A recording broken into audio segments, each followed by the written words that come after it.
Hello, free enterprise fans around the world.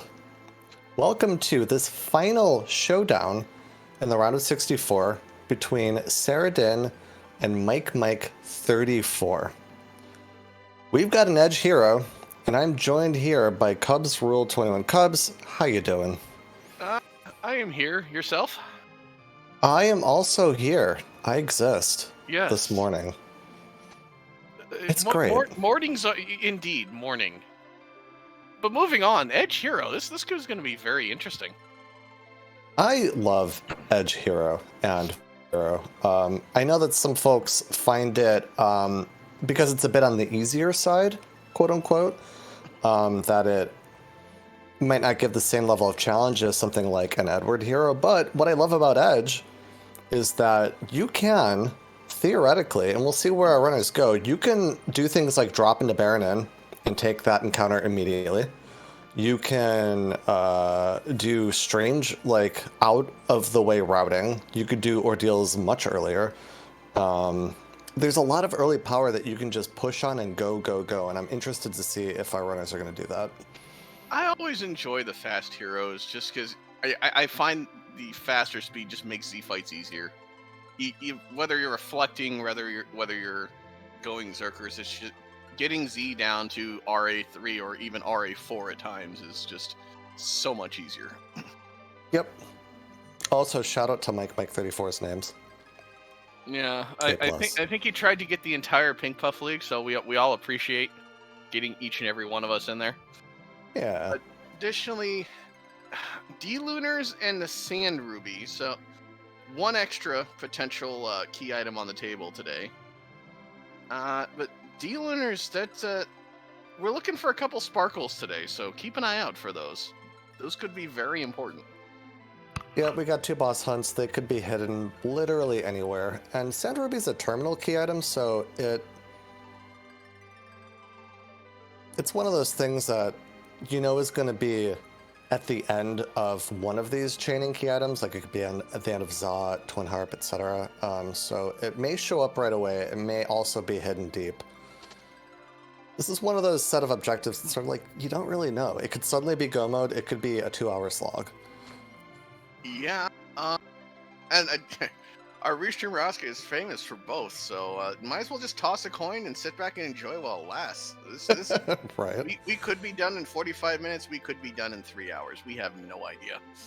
We're just going to sit here and sip tea the entire time. Literally. Yep. I have coffee, but you know, it's the same. Caffeine. Caffeine is essential when you're on 3 hours of sleep. I will agree with that statement, yes. Well, we are about to get underway, I believe.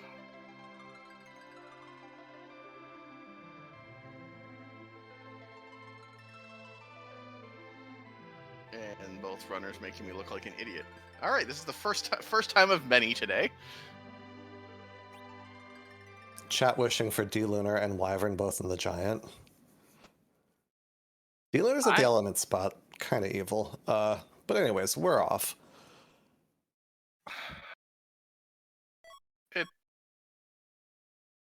Alright, this is the meme start. It's a Porum and a Twin Harp. Okay, here, look, here, and Octomamut and Baronin.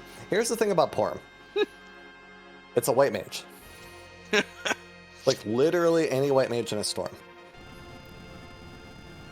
I'm happy to have this partner character. 7th best white mage is still a white mage. And actually, with an edge specifically, this Porum will learn Berserk if you do typical routing by the time you get to Ordeal. So she learns Berserk a little bit earlier. Yeah. We all meme a lot about Porum, but in these flagships, this flag set specifically, she's really started to shine. Yeah, definitely. White mage is at a real premium. Well, both deciding to go straight into Baron. They want that character if possible. Yeah, I don't mind this. So they're doing their Baron looting route. No save. What you might see them do, I would say probably not. Black belt. Well, we already have one, I suppose, but black belt in the inn is always nice to find. With a black belt and a flame spear, I want that cane. Mike is taking the Baron in encounter. I don't know if he saved. Yeah, he did not, I believe. So this is very risky. There are a number of encounters at the Baron in 2 spot that Oh, are not delightful. Mom Bomb might be one of them. I think Mom Bomb Anywhere is one of them. But honestly, this is not the worst thing in the world. If you just need to have Edge survive, explode phase, and then a 1 flame and you're out. Yeah, the explodes won't be so bad. It's really the punches, but this spot has some variable agility, and it's from like low to abysmal, and Edge seems to be getting multiple turns to Mom Bomb, so I think it's agility rolled down. Meanwhile, Saradin is looting Eblin Castle. Pretty typical loot routing. See if he can pick up anything good. I've only seen armor so far. Mom Bomb, yeah, not being very kind. Could easily be 2 punches and out. However, what does this spot have? Like 3,000-ish hit points? 4,000 plus the 9. Well, we have explode. We're getting phase. close. Yeah, so you heal onto Rabban here, and then you queue up you wait for the flame. Yeah. He's And then you'll trying be to fine. beat explode phase. I don't think he's gonna be able to do it. No, but this will work out fine because you kind of buffer with the attacks. You get to cure. I think he's gonna sit now. Yeah, it's like no. No. Uh-oh. All right, this is dangerous. You want to sit on flame here because you don't want these bombs to get a turn. There are 6 bombs, 2 of them that have the attack power, I believe, of this spot, the gray bombs, and the red ones also still hit pretty hard. Yeah, that's 535. That's is why. Yeah. He was so close. We got life off. Yeah, but this Edge is going to have some real happy feet. Yeah, that is unfortunate. Oh, that feels bad. Okay, he did save at least though, so don't have to sit through the intro. Gonna have to leave the Kane gear behind, but I have a feeling we'll be back for that Kane pretty quickly. I love the play though. I love the gumption with just a bit more experience. You would know, I think, how to get through that encounter first try, and you hate to see him kind of fall behind like that, but I think it was a sound play. Saradin, meanwhile, at Mount Hobbs, and Mike is now joining, getting a little pep talk before getting our twin brother here. Oh, hey, it's me. I've been named. I am Palom for Mike. I'm here for this. But no, the early twin magic is a big boon. Just to, I mean, you already have Edge. There's really no better character for the overworld, but between Edge and the early twin, there's really not much that's going to survive anything on this overworld. This might be the most powerful opening team for having no gear at all. Like, you could literally just go anywhere now, overworld. Twin magic is very strong. You can bluff before using twin magic with the sister to even boost up the power. This is one of those starts where you're really wanting for nothing. I mean, you'll want gear for later, but you can kind of put that off now. Yeah. If you really wanted to. Just wait till you get underground and see what's hidden in those gated shops.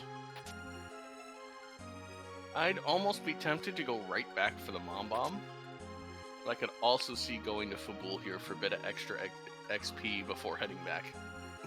Yeah, I think if you don't notice it on an AoE caster to kind of AoE kill before the bombs come out, you know those bombs punch for like 500 apiece without good armor. Probably not going to come back there anytime soon. Might be one of the last things in the overworld. The Black Belt Flame Spear King is just... You don't need much with this party, but that would be very helpful as well. So, I heard you like freebies. Not early game. Finding the Kaipo soldiers invading Fabul. This is like vanilla adjacent? Like, sort of? Not really vanilla? We're not gonna get the XP from the officer here, unfortunately, but getting through this fight quickly, I mean, there's not much you can ask for. Oh, never mind. We did get there. We also have an alt gauntlet just hanging out at Outline. This would be really gross if we didn't have Edge and Twins. Yes. Dude, where's my J items? If anything, honestly, just a black shirt for defending football. I mean, that's not bad. Black shirt is an actually decent piece of armor for Palom. Yeah, you take the extra wisdom boost, maybe get some extra multiplier or two. Really, again, you almost don't even care right now. You're just looking for your underground access, whatever it is. Yeah, unless your opponent chooses to fade football defense, and even if they do, they're going to do it when they come back. So it's one of those things. I really don't mind what that gives me. Fading Fabul was a real big play during Lolly Ho, but I've been seeing it less and less here on ZZ4 since no summon checks can have key items. There's just that much more of a chance to see a key item on Fabul. Yeah, fading overworld checks in general on ZZ4 I feel like got a lot trickier because the, 4 or 5 summon monster spots are out of the pool. Yeah. I mean, it could still give you some decent stuff, but that's not really what you're wanting when you take on some of those spots. Oh, Antlion also a miss. That I saw a dagger of some sort. Did you catch what that weapon was? That was a mute dagger, which is an extremely good item here for Edge. Of the kind of lower tier hits you could get, yeah, you're right. Mute dagger's pretty good actually. It's a very respectable Edge weapon. It absolutely will hold you over until you're able to find longs or possibly even ninjas in a shop. Odin? I don't know. It would be very surprising to find ninjas in a shop. They just kind of like pop up out of nowhere. Yeah. No. I mean, if anywhere, they're going to be in Evelyn, right? I mean, theoretically. Odin just had a very bad day, meeting with a lightning bolt at the hands of Palom. Yeah, the bosses that have an elemental weakness on ordeals like Ruby, Elements, Odin, Octomam, they tend to have a really bad day when there's a Palom around. Yeah. Speaking of things that don't like lightning. Hi, Turtle.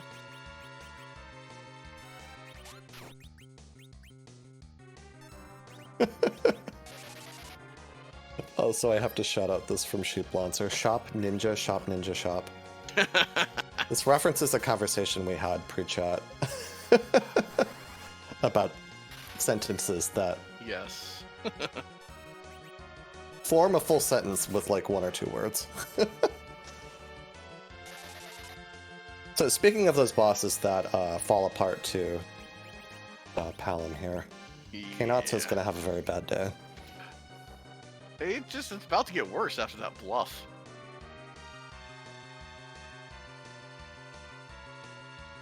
Oh. If you're wondering why there's no water on this mountain, it's because Kainatsu has drawn it all in. Mike, how much of an overkill are you going for here? This right. spot does have very decent magic defense. Saradin in a bit. Okay, Saradin looks like they're gonna get through. The first twin cast failed the launch due to MP, but gets through on the second. And we have Arcane on Saradin's side. And so I heard you wanted looting. Well, Party rock time. So here's one of those reasons. So here's one of those reasons to not loot, because something like this shows up. Yeah. Meanwhile, Mike getting through his back attack ordeals fight. Gonna send Edge into the mirror room. I cannot think of a boss that would give Mike trouble. It would be like Wyvern with a really tricky Witchburn, or even then, I don't even know what Wyvern could have, to be honest. Just get up a Starveil in most cases. it would have to be like Fatal, and you don't realize you don't realize you need to Starveil, but then you just go back in. There's a pass. That's always nice to see. Maybe that's And Solaris. yeah, this spot is so fast. Solaris, I mean, what have this you spot done? is so fast. Oh, Okay, it's Plague. Oh, that's fine. I mean, I'm not even sure Plague is going to get to count. Oh, he's got like 20 hit points. Never mind. Plague. I'm helping.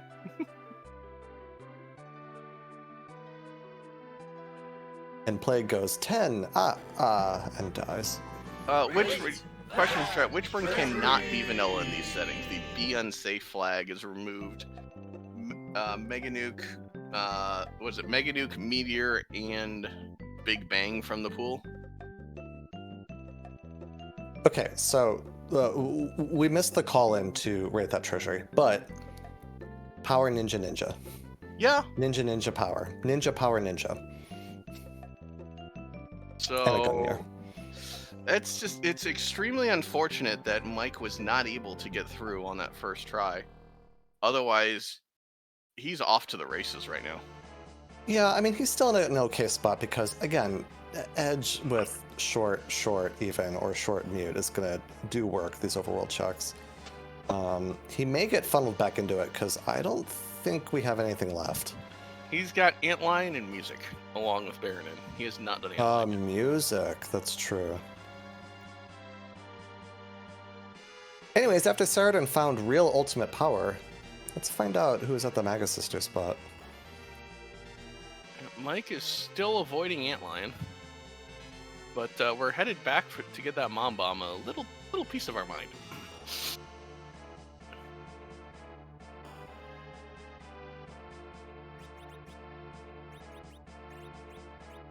Ooh. So that Porum has Berserk.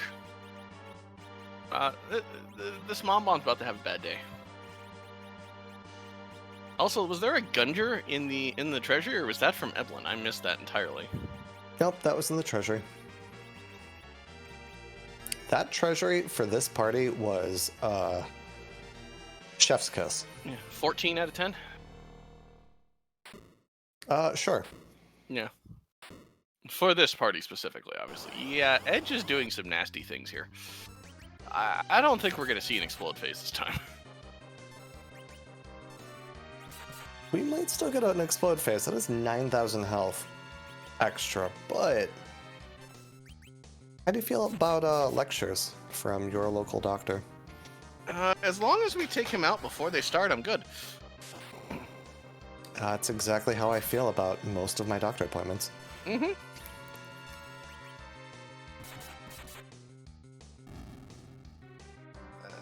Did Luca even get to say anything?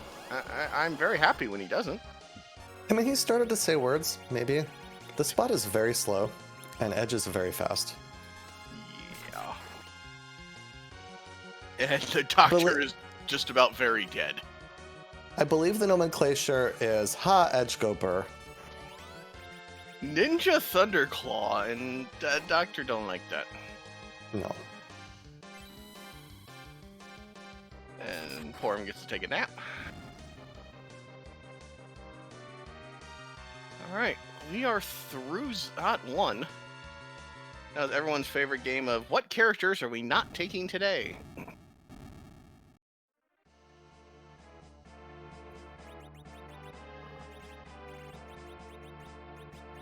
Mike has got. Do I hope for Rydia Intella just to piss Asuka off?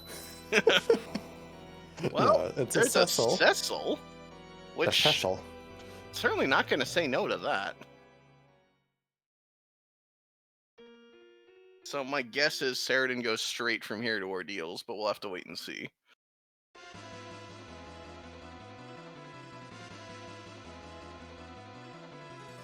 I believe Cecil's gear currently is crystal armor in Saradin's inventory, and a Palom, so we get one additional party members. Again, there are no dupes, so we do not get to have three twins. Three twins? That's a weird statement. Anyways. Mike is going to take out... Well, he's going to find his alt gauntlet at Antlion here, and meanwhile, the Mega Sisters decided to move a little bit. They got a promotion. They went up a floor. They're not going to be fond of Mute Dagger, which is good because this encounter at this spot is fast. The spot has incredible magic power. This Palom is super ultra hyper mega dead. Yeah. This is not a fun encounter.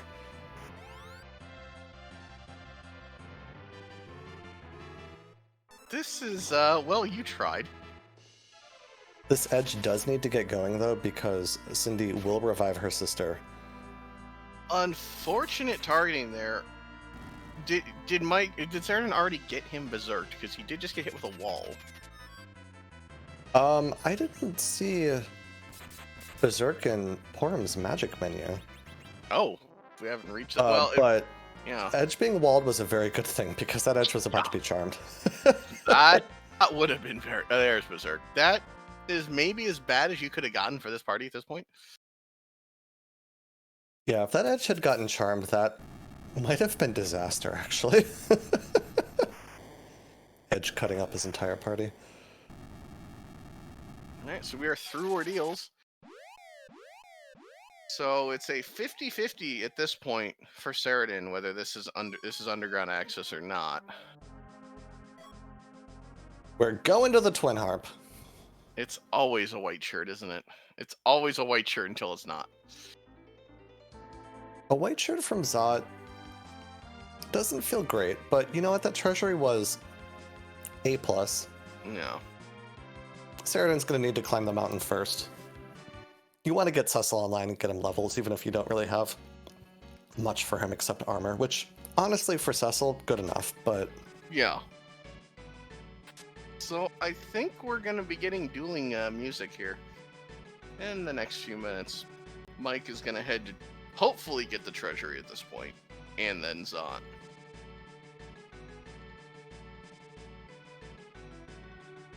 Well, while our runners cross each other's paths for a moment here, I would like to take a moment to shout out our restream team. We've got Asuka giving you the goods with the seed and putting on the show here, making sure we actually get to watch it. We got Sheep Launcher doing the tracking, and Cubs here, my co-commentator. All awesome people. Go follow them. Same with our runners. Saradin and Mike, very evenly matched, very good runners, really a lot of fun to watch. Go follow all of them. Do not let Solaris neglect himself. Going to be carrying on to the round of 32 next week. An excellent runner in his own right. And absolutely carrying this commentary today, so please give him all the follows in the world.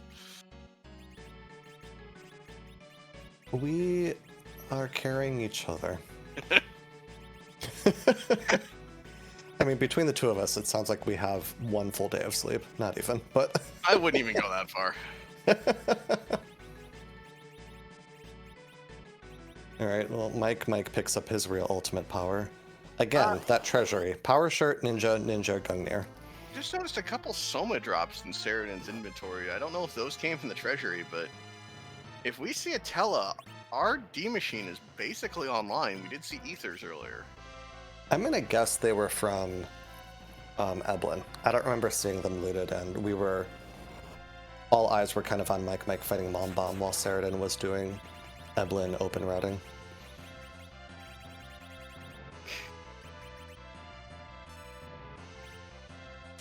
I don't blame Mike for doing Zot first. It's always a chance at, obviously we know there's a Cecil there, but another strong character. Plus, music is just music at times. Yeah, both runners being a fan of Fade Harp here, I don't mind it either. Of course, they're kind of going to get the bad news, and they're going to have to fly... Mike especially is going to have to fly right back where he started to go engage with that Twin Harp, but It's only going to cost him a few seconds, ultimately.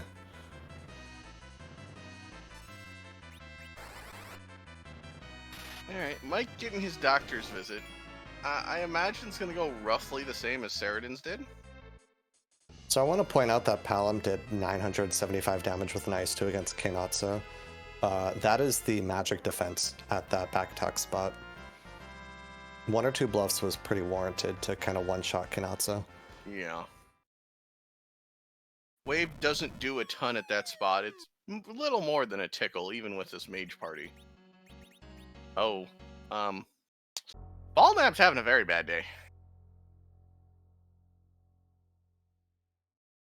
Haven't seen the Ballnap explosion just from Ballnap decided... in a little while.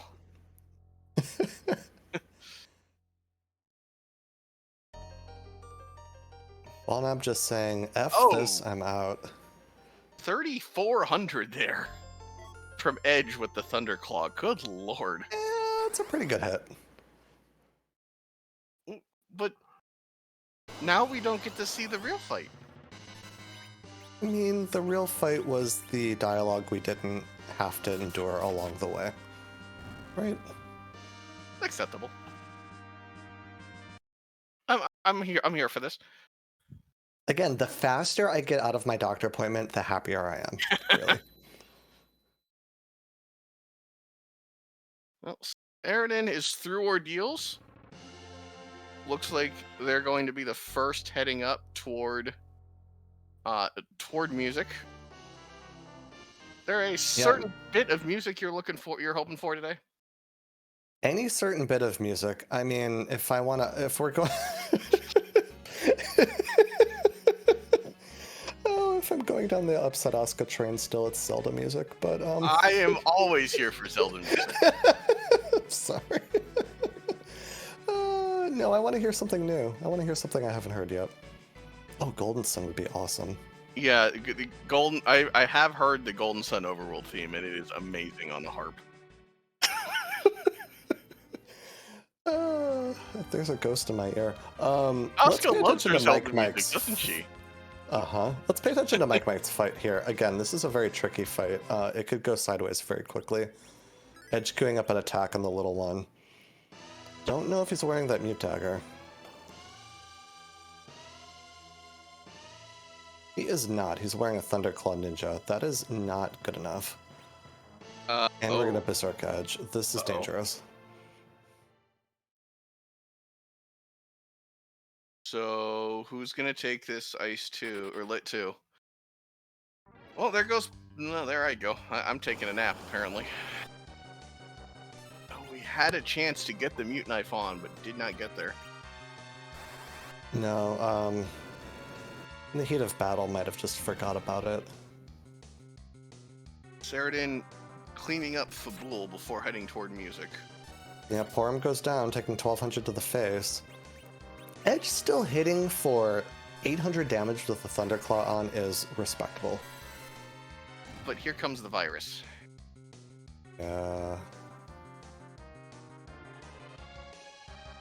Here it goes. Alright, we're still in with a chance. No. I'm sorry, but no. That one needed to be on Mindy right there. Yeah.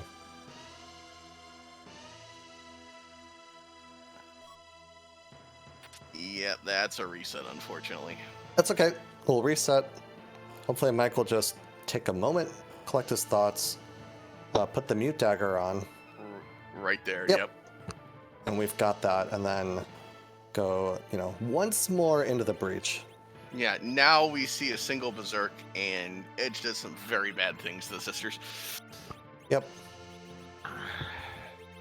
And it's good to remember that when you're running a seed, you're trying to go as fast as freaking possible, and sometimes going fast means forgetting things, and going fast means occasionally having a rough time in a boss fight. It's important to remember to try to just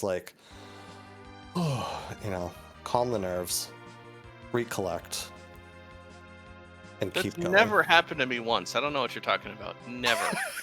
Not a single time that I'm willing to admit. I have never wiped to Golbez twice at Baron in 1 and then quit a race 22 minutes in yesterday. No, never done that at all. All right, so Saradin is the first of our runners to make that trek over toward music. You know, sometimes those chocobos get in the way. They're just like, pick me, and you're like, no. And then you're riding a yellow chocobo, and it's not what you wanted. Those chocobos really are the true final boss. I swear to God. I have heard that there were studies into trying to figure out RNG for that in the past, and nothing came to fruition. I would very much appreciate if that actually happened.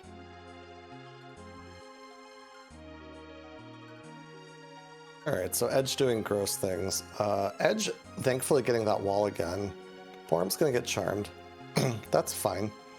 Hopefully she'll just try to cast Exit. Or something else we don't care about, but yeah. Or Sandy's down. she'll just stand there. Yeah, Mike is through. Well done.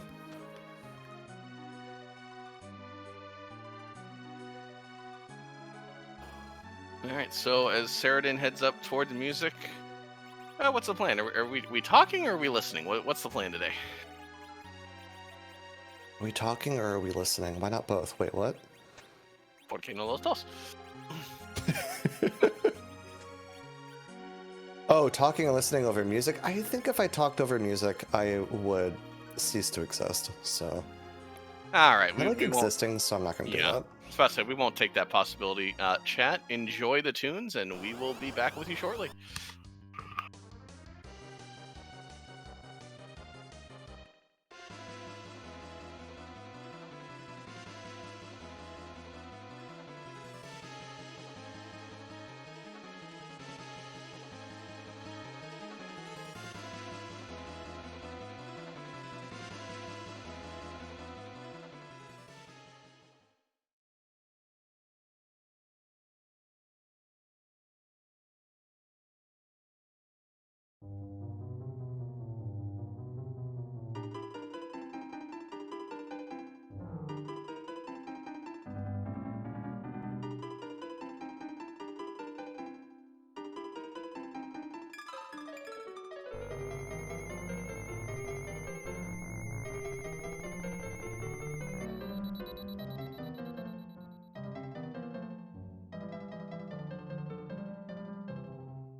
All right, that is a doctor appointment I am always happy to have.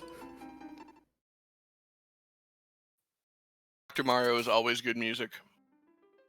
Oh, One of so the good. classics from the NES days. Oh, we have a hook route. Well, as far as hook routes go, this might be one of the more powerful parties you could be going down a hook route with. It's definitely not, say for no particular reason, Edward Young Rydia hook route, right? No. There's no particular reason for bringing that up at all. Nope. With a demist at Ruby, who would ever roll a seed like that? When bear is the answer to your troubles. Yeah. Yeah. Anyways, back to this seed. So I do need to point out a bug in the seed. Antlion was not on the moon. And I don't know how that happened, but Antlion was not on the moon. Oh, is he taking a shower? Well, no, it's elements. No, he was in Mist Cave. Oh, Mist Cave. He's lost. How do I get to the moon, he says. Is it through here? No. What is the moon if not made of cheese? Wait, what? Honk? Yes. I don't know. Indeed. Got nothing. Sleep-deprived commentary. It's a wonderful thing. Oh, yeah. And if you want to give sleep-deprived commentary or sleep-enriched commentary, come join our Discord. Come join the Restream team. We're always looking for folks. We would probably have you track first. It's kind of the easiest to kind of get in on things, but you could track, you could restream, you could do commentary.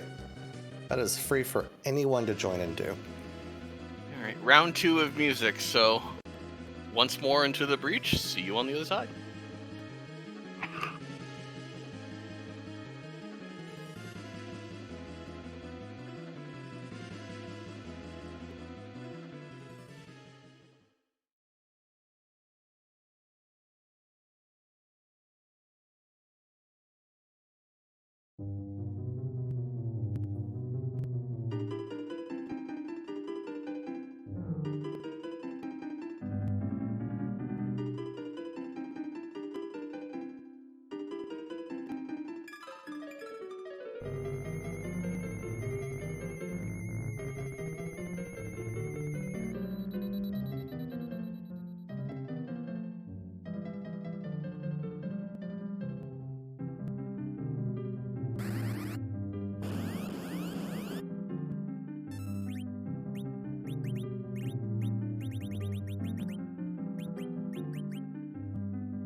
And Mike is through, wow. Talking is hard. Mike is through music, gets his hook. Meanwhile, Saradin taking a chance to steal a few Bacchus, as well as trying to spike a nice weapon here. Yeah, I actually kind of like this play. Do you know you want to go down a hook route? Do you know you'd like to spike something for Cecil? You're only leaning on Porum for Berserk. This party is really good enough for endgame. You wouldn't mind some Bacchus to kind of go along. You know, you just get some wine for your troubles. Like, why not? Get a nice double. Did you know Cecil can cast Cure too? I didn't know this. I did know Cecil could cast Cure too. He has MP. Who knew? And sometimes he uses it. Yes, Palom can stop the Mad Ogres, but at this point, with Cecil with the crystal armor, it almost doesn't matter. Porum did take a hit there. I think we parried on accident with Cecil. Yeah, he just didn't feel like protecting Porum for a moment. It's fine. And to answer a question in chat, to spike something, when we say that we're saying to hope to get something really good. Can't think of like the etymology of that term, but yeah, it's to hit like a really good piece of gear in this instance.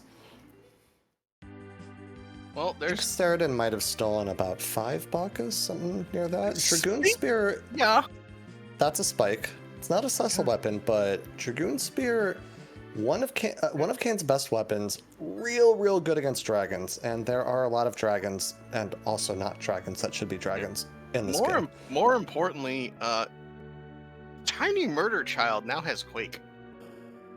So things are about to things were having a bad day. It's about to get worse. Yeah, I mean, actually, honestly, that's really a triple in one go. You get Quake, you get a chance of a piece of really good loot, and you get some Bacchus for your trouble. Not bad. So who's left that could be rough on the hook? I'm not... Ogo? I think Ogo's it. Yeah, probably. D-Lunars can be very mean if we see Evil them. Wall? No, Evil Wall, King Queen. Well, this Mylon or Mylon Zed is not going to have a good day. That's not going to be a problem. Mylon Zed flying. Hey, Interesting fact. that's only one. We don't know the other one. There's still ways for Asuka to troll. Come on. Give her some credit here. Oh yeah, the King Queen spot could have Dark Knight Cecil, it could have Evil Wall, it could have... I guess even Ogopogo. Anything that punches, basically. It could have Dark Imps. Oh, God.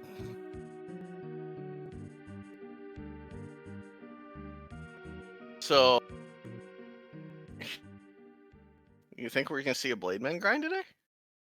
Maybe? No. As much as Probably I not. love that grind, no. Once again, bringing up that grind for no particular reason whatsoever. Who hurt you? In this case, myself. I rolled the seed. Yeah. All right. Yeah, so what level does Iridia learn Virus? 26. Don't ask me why I know this. It's just a number. Yeah, it's just a number. A number that requires a lot of XP. One that we fortunately don't have to worry about today. So Mike also going for some Eblin loot here. Doesn't know where the traps are like Saradin did, so we'll take a little bit longer. Lunar Sparkle at the King Queen spot. Oh! That is Ogopogo. It's almost like we spoke that into existence. That's not pleasant. That's... Oh. Especially if Edge dies immediately. Yeah, that's just drink a Bacchus with Kane and hope for the best. Yeah, the good news here... Well, you know what? There is no good news here. No. No, there's really not. Your damage dealer got punched down immediately, then your healer got punched down immediately. I think they're all going to die except Edge. Yeah, this is immediate Bacchus and then pray. Multiple. Yeah, Bacchus. Edge needs to not get sniped. You could curse Edge if you have that curse ring, but then your one real damage dealer in that fight is not doing much. So, not really an option.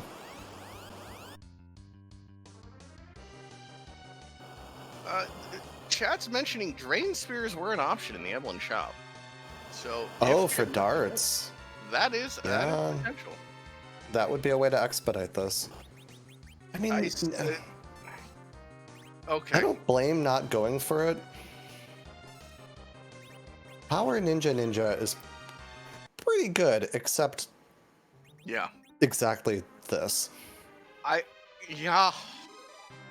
Especially if Ogo keeps punching down exactly the wrong targets.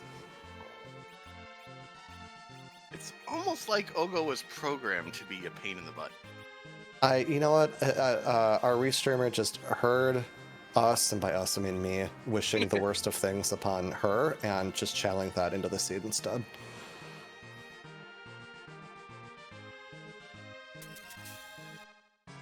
The only silver lining here is that this is the King Queen Evelyn spot and not the Ruby spot. And even then, silver I don't lining think that's is much of a silver lining. Silver lining. Those are words that you used, Yes. and I'm proud.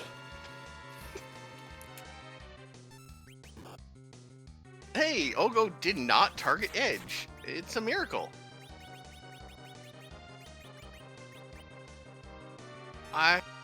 I'm almost tempted to throw both Grimoires and hope for the best.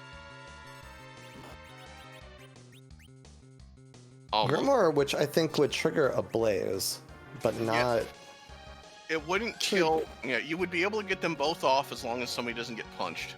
And if one rolls for a Bahamut, you're through. Well, Edge's berserked and everyone else's.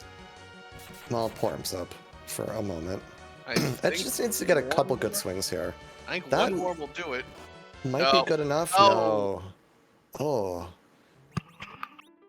Oh. Okay. We may see after a couple more tries, we may see a grind up to Blink. I know I said no to Blade Bend, but you know what?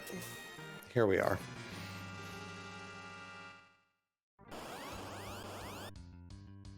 I'm really thinking get one swing on Edge, and then throw the Grimoires, and just... Because if you're gonna lose, at least you're gonna lose that quickly, as opposed to a long, drawn-out fight here. Yeah, Bacchus with Edge immediately, which I think... Yeah, Saradin's gonna use that Bacchus. And then... Oh, I'm sorry, I thought we had 2 Grimoires. We have 1. That's a little less Start the Curative. Start the Curative, cover Edge. This is basically just get Edge to punch like 3 times. Oh, we have and one. she has Blink. She has Blink already. Okay, And and then it doesn't help. board AI just says, yeah. Goodbye. Goodbye. And cover, unfortunately, is meaningless now as Cecil... Well, Cecil took the hit, and that's the important thing. And then Edge took a hit for more than his maximum health. Well. Yeah. Wisely switching that mute back for Ninja Sword. And once back into the breach. So here's the thing. Edge is fast. This spot is fast. This spot has, I believe, somewhere around 30 agility. Which is basically going to match Edge, if not be possibly a little bit faster than he is right now. Your best recourse is to double slow. However, you have no time. You have absolutely no time to get slow off. I did and not Porm see, dies immediately. I did not see it was in the Eblin Armor shop, but if there happen to be ninja shirts, I might consider selling the farm to get one right now. Yeah, or a boomerang in order to put Edge in the back row. That would also be a... Yeah. quite a boon. Alright, we got one. That Porm needs to live and cast Blink. I don't think it's going to happen. I think we need to heal Cecil here so he can take another hit. Yeah, no, they're Or Cecil just all takes dead. a nap. Yeah. And no, there's just Edge. dead. Well. This is trouble. That stinks. Yeah, this is tough. We have got ourselves a real, really nasty hook route. I mean, the good news is once we're through this fight, Mylan or Mylan Zed are going to be nothing in comparison. This is exactly what Mike needed to get back into this. Although he's grabbing a ton of elixirs, it looks like.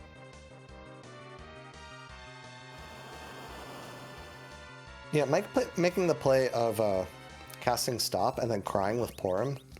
Why is Porm crying?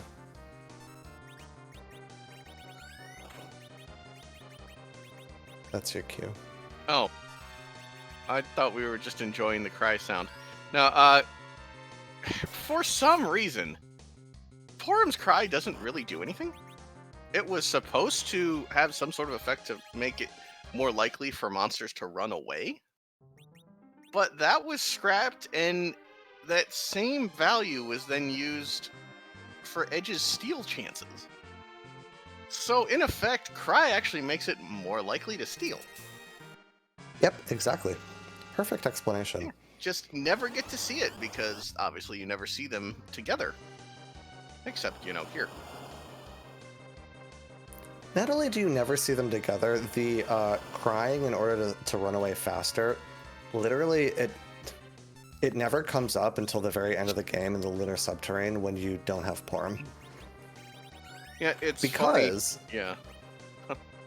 The encounters that are like level, I don't know, 96 and above or something like that, they made it so that it takes longer to run away, basically.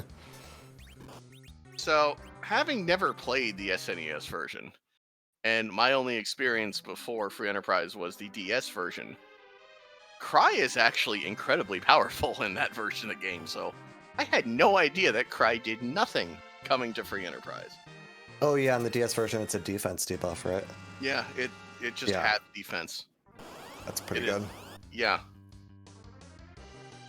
incredibly powerful in that version. Well, even if it did that in this game, almost every enemy in the game has no defense. Yeah. The only enemy I can think of that has meaningful physical defense is the King Ryu's. The back King Ryu, for whatever reason, is actually kind of hardy. The blue dragons also might have just a ton of defense in general.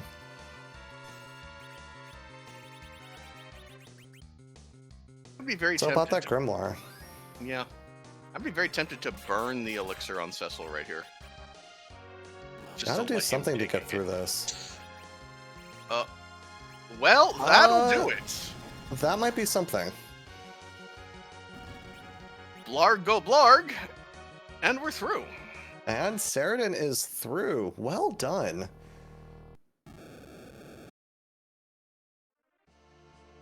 Just roll Bahamut. It's fine. Sometimes, though, that's what you gotta do Yeah. in order to get through a situation like that. Especially if nothing else is working. And the only advantage there is you're going to die to a blaze counter if that is not Bahamut. So at least you're out of the fight quickly and you get to throw it again.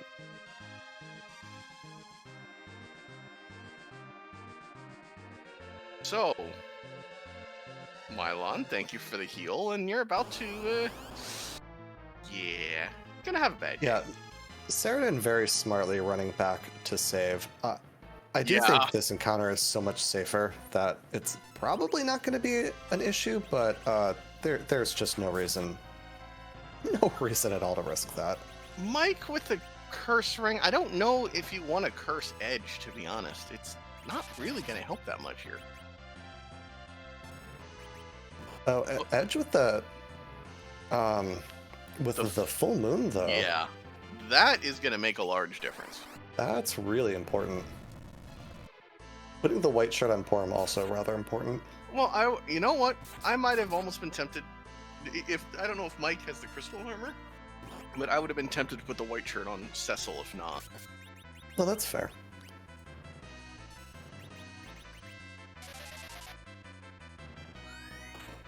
Okay, yeah, if he has the crystal armor, then there's no reason to do that. But that white shirt on Cecil will get you through quite a lot in terms of cover strats. Yeah, turns out t-shirts in Final Fantasy IV pretty powerful. Between the white shirt and the power shirt. Ninja shirt. Ninja shirt. Who needs defense if you can just kill the enemies faster, though? If you kill them before they attack, there's no need to take damage. I think Saradin did to get through Oga.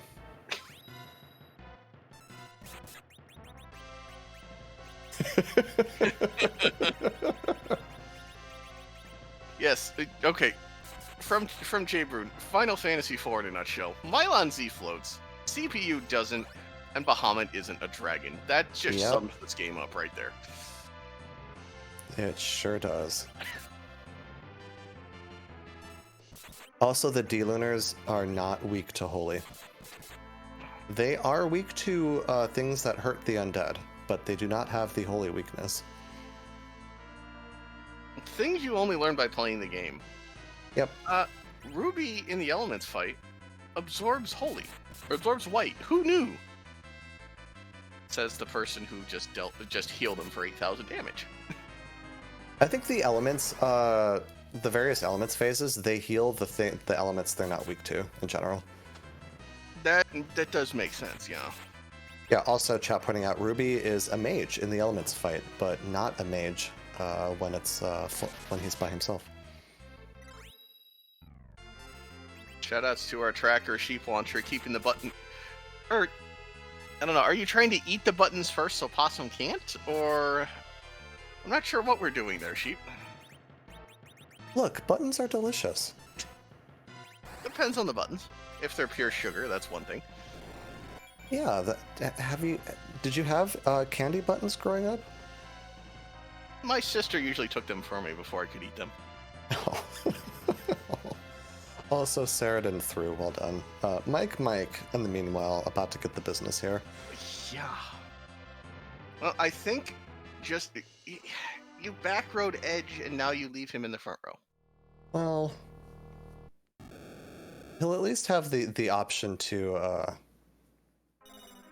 reevaluate this once this goes south, because I Yeah. kind of Although, thinking it's gonna go south first couple times. well, the exit cast from Porum is not a good start. Nope. Oh, that's one way to get through this. That was the Dragoon Spear.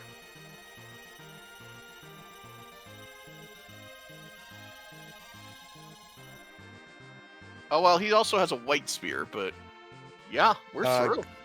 Wow, throwing the Dragoon Spear is... I think I would have rather put the Dragoon on Kane and throw the Gunder. So it hurts your soul, but also you get through the fight. It hurts less when you have a white spear in backup. It does. The Dragoon Spear for grinding, specifically eggs, is... Yeah. I think maybe actually throw a really white gonna spear slow him instead. down compared to Saradin. Although the like, white Ninja... spear is gonna benefit him here. Yeah, I mean, Power Ninja is strong enough to one-shot an egg pretty soon, but it's not like an immediate thing. He does still have a Shuriken, and that might be enough to get through an egg, honestly. But that's only Also, one shout egg. out to Mike just swag into Malency immediately afterwards. If I were him, I might be like, you know what? If I die here, I get my Dragoon Spear back. So. I think that's not. You know what? That's not insignificant, actually. But also, like I was saying earlier, this encounter compared to also, hold on, Cecil punching Kane in the face for 1 damage and knocking him down. That was amusing. Anyways, this encounter is so much easier either side, Mylan or Malency, compared to that Ogopogo. I actually think it's a really good swag. I think I'd be torn, just because I don't want to risk something going stupid and having to fight absolutely. Absolutely. And I don't blame any runner for running back to that save point. Meanwhile, the crystal armor does make a large bit of difference, yes. That 1 damage per hit from on Cecil. Yep. Meanwhile, how many Sirens do you think Saradin's going to steal here? 30 sounds like a good number. 30 is a number. That is a lot. 30 sounds like a very good number to me. I mean, 30 would be good for Rydia.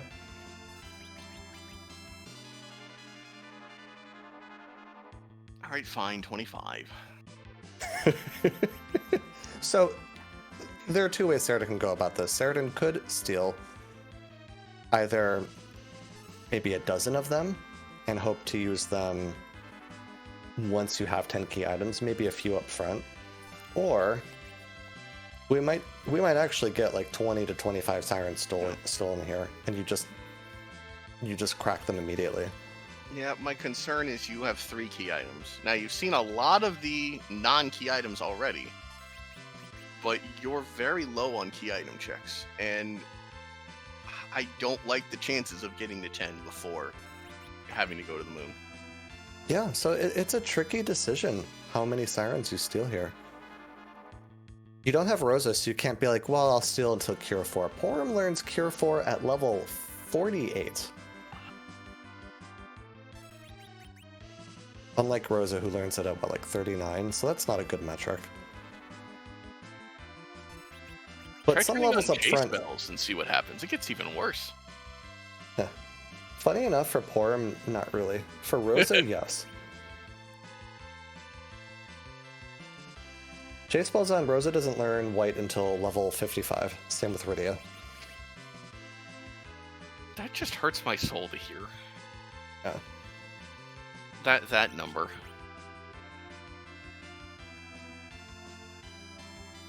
A glass helmet You know in what the would Feymarch freebie. you know what would have helped against Togo? A glass helmet. Just sort of taunting you.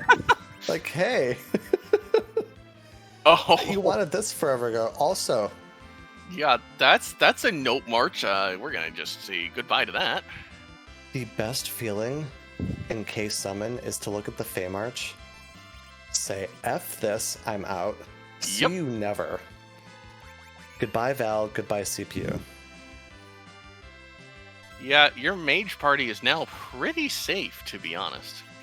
You don't need to keep that Kane around if you come across a Rydia or a Rosa and want to go reflect strats. Yeah, not at all. Yeah, also chat pointing out the skill shown on display here by both runners. Mike in particular doing some good inventory management out of his Ruby phase fight. Mike is an Ancient Cave runner. Did you know this?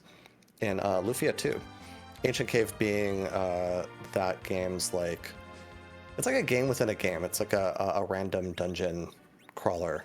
Really kind of ahead of its time. Really fun. But speedruns that, I think has a pretty good score on the leaderboard. I've never played Lufia. Oh, I did not know that existed.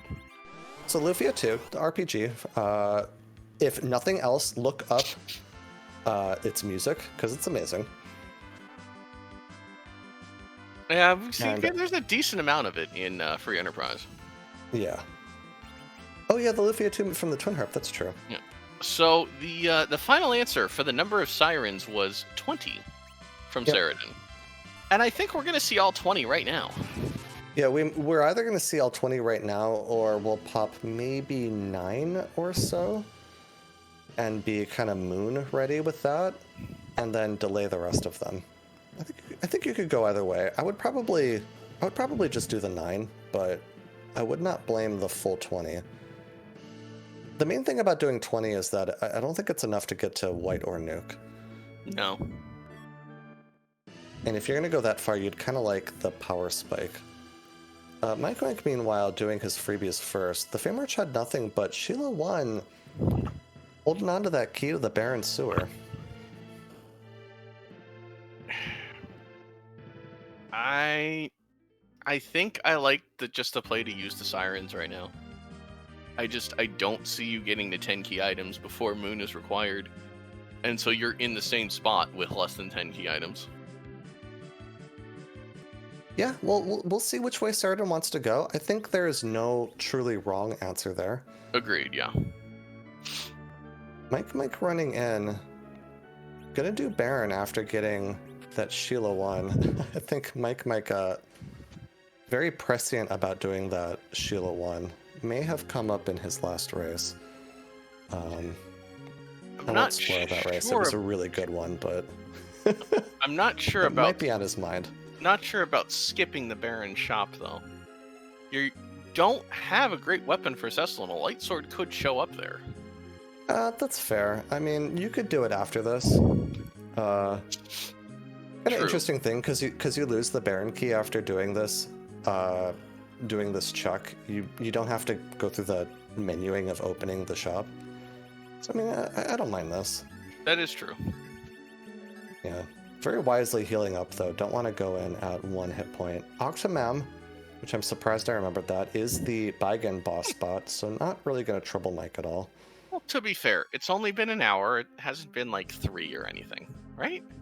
I mean, I often forget what I was doing like 5 minutes ago, okay? Fair, same. Wait, who are you? I don't know. I'm a person. They let me in this booth. I started talking. It felt too awkward to tell me to get out. I was about to say, if that's not a mood, I don't know what is.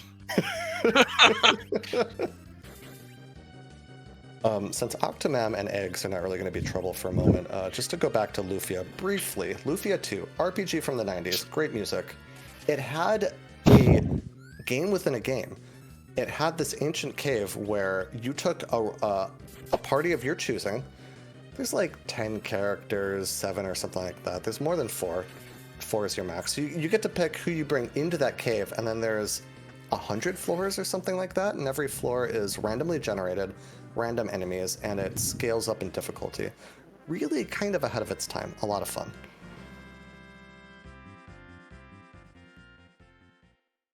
My experience before this has really just been all Zelda randomizers, so I don't really have much experience with RPG randos. I may need to look into that. Yeah, well, that's just the base game. That is the vanilla, untouched experience. Just had that game within it. Ah, gotcha. There's a Sparkle. sparkle on the Baron throne. We found our wyvern. Hey, objectives exist. Lit 2 not going to do anything. You know, that'd be Okay, a very, little bit, but... yeah, very different story if we were at the Baron basement versus the Baron throne. Oh yeah, that would not be great. Yeah. Yeah, there have been some very, very interesting witch burns in this tournament. That was not one of them, but witch burn is, it can catch you by surprise if you're not paying attention. I like this call it from chat. Lit 2 explaining why Wyvern replaced Kenatsu. Or how. I also get the casual reminder that Wyvern is not flying and can be hit by Quake. Yep. Bahamut also does not fly. Well, we have a decision to make. Goodbye. Yep. At this point, I'd make the same decision. Tella, you don't have a slingshot. You don't have any slingshot set up because you've gone this far into the seed, and you have a grind in Edge already, and you have Bacchus, which the kind of utility of Tella is that he's a second Berserk caster. So of all the times, of all the times you get to say no to Tella, it's that one. Go ahead. The D Machine grind is always in the back of your mind in these seeds. It's always present. And I think so many of us have done so many D Machine grinds on CZ4, we're just happy to see something that's not. To be perfectly honest. Just getting a white spear heifer is trouble. That it's a very nice start. Stinks. That's a very nice start. It's a nice start. It's worth a ton of money, and we got an objective, so that was worth. Hey, Kane can now deal damage to the D-Lunars? Maybe? Yeah. I think the white spear is only holy element. Yes. It's not strong against the undead, so no. Frustratingly enough. It's a weird feeling using white spear to reflect holy, or to reflect white onto Zeromas for about 700 damage. Yeah, also, Kane just taunting Cecil at this point. It's like, do you know that meme of the guy, like, that says, you know, why can't I hold all these lemons? You know what I'm talking about? Yes. That's Kane and spears right now. Why can't I hold all these spears? Meanwhile, Cecil's just like, come on. Come on, bro. So Mike taking the other approach, cracked maybe a couple sirens at most, and is going to run to Dwarf Castle, I believe. I think just the one. Yeah. Get a little bit of a power spike, and then go see what the dwarves have. Kane looking at Cecil saying, I'm in charge now. This is the Kane show. Actually, the Edge show, but Ha? So in this spot, not only does Golbez give you a mandatory open mic night comedy show that you never wanted, he has to dance before that. The only good thing about this spot is that you might be able... It's going to be so slow, you might be able to get around to Palom for a Venom. Palom's going to be the slowest party member. You would have to run buffer, I think, every action. Also, that was interesting. Anyways, well, we made it to Palom. Palom took the first option. Oh, I think Edge is cursed. The Venom on just one is not what he wanted. Unfortunate, yes. This game is very good at eating inputs. It really is. Yeah. Again, that's the thing about going fast, is that sometimes it's very easy to go just a little too fast. That's how inputs get eaten, because you tried to, press the right button to target all and then hit A, and it just went a little too fast, and it ate your right input, and you just hit A instead. Right, Never done that at all. All right, we hit the not over. 20%. We hit the 25%. Now can we hit the 33%? And we did. So the one Venom pays off in the end. Yeah. This is a pretty good situation. The magic here is not trivial. I think Kane would have... you would rather had someone else other than Edge alive here, just in terms of XP, but you're not going to complain. No. Kane alive would have been nice just because the White Spear really wrecks Golbez weak to Holy, but...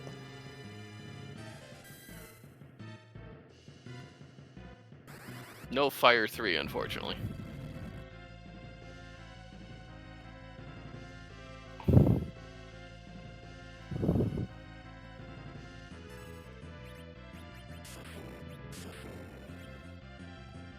Yeah, chat also pointing out it's very easy to get a double input if you hold a button too long. Also, if you do plinking, which, to describe plinking just very, very briefly, it's a way of hitting two different buttons to get the same input. So like if you press down and then Y frames apart, you'll move down twice essentially.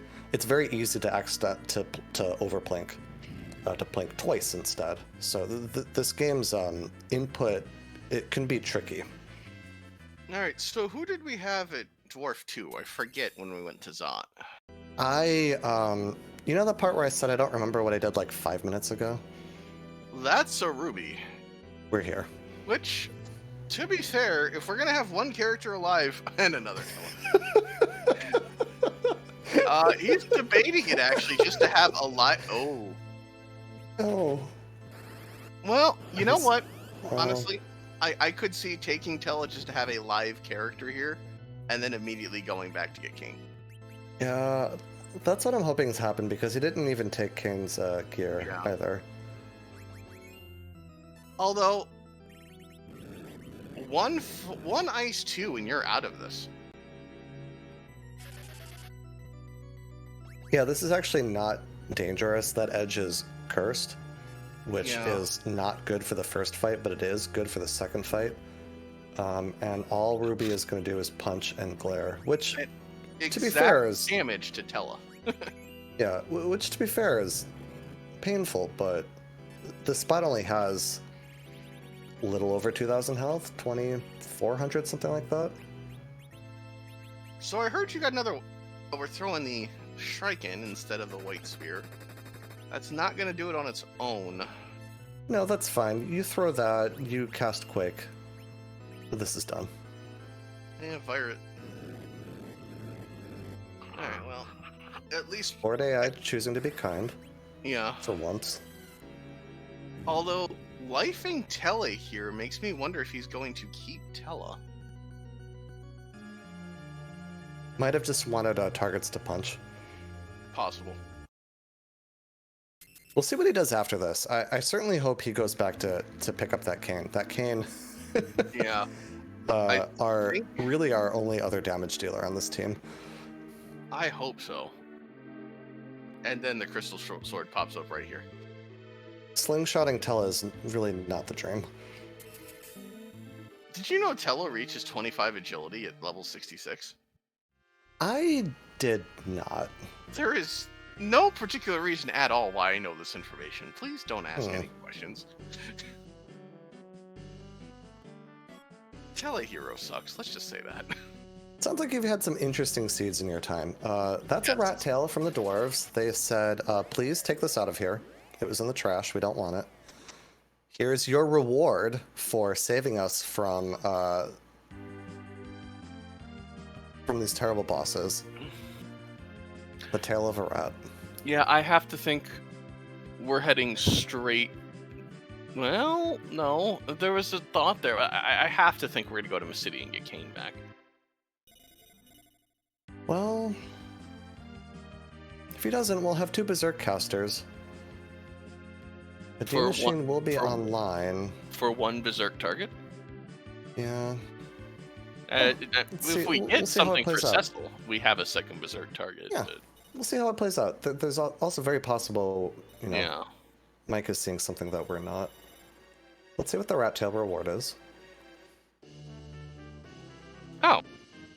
This is my favorite turn in the game. Because you don't have to do another menu input to turn it in? No, he's just like, oh, Pinktail, Oh. here, take this instead. Well, so about that Rydia. That isn't in the seed. Yeah. Yeah. Yeah. So that's like, what, 40 grand then, roughly? That's money. Yeah. Yeah. This is indeed somebody else's crystal sword. Oh, I thought we were going to Mysidia. No, we're not. Going to top of tower. I understand the play. You have one alive character. I do get it. It just, I'm amazed you don't. I think you have to go back. Well, we'll see how it plays out. The other thing Kane is good for is that top of tower has a dark elf. And that dark elf is weak to holy, and its second form is a dragon, which Mike doesn't have the dragoon spear anymore, but either of those weapons, white spear or dragoon spear, really wrecks that boss. And it's especially important at this encounter because it has the top of tower encounter has pretty terrible stats, so it's mostly just a tank. It has a ton of health. Dathis bringing up a point in chat. We have weak on Tella for the dragon form of Dark Elf. Yeah, that's a very good point. That's also that's a very, very good way to get through that also. Yeah. You do have to deal the damage to get through the first half, but then weak will just turn it to single hit point values, and then one swing and it's done. There's the Dark Dragon... Yeah, the Dark Dragon, for whatever reason, doesn't have the boss bit. Sorry, go ahead. There's also a decent shot you could set Kane up for a slingshot here by not having him in the party right now. Yeah. Level 66 Kane. I'm not opposed. May not get to 66, but still. Yeah. I have heard worse ideas. That is definitely not not a worse idea. Give me an Avenger if you're going to do that, please. Well, speaking of a Cecil weapon, Final Light Sword. I don't know if Mike is going to check that. That could be... Oh, and ninja hats. Yes, please. Do you have that second white spear? Oh, I don't think Saradin's done dwarf yet.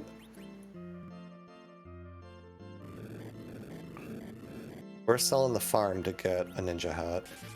Yep. So ninja hat gives +3 agility.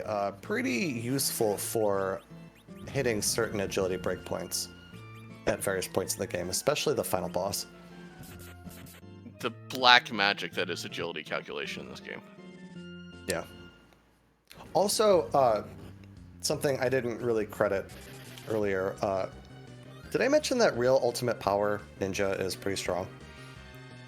No, I don't think we've mentioned that today. I think Dark Elf is also weak to just power ninja.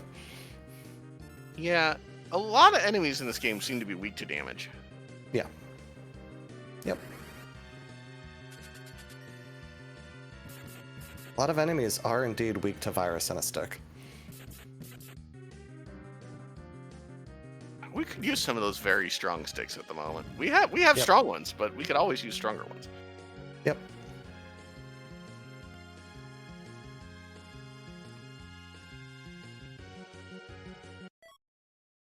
So Saradin, also thinking about that Sheila one.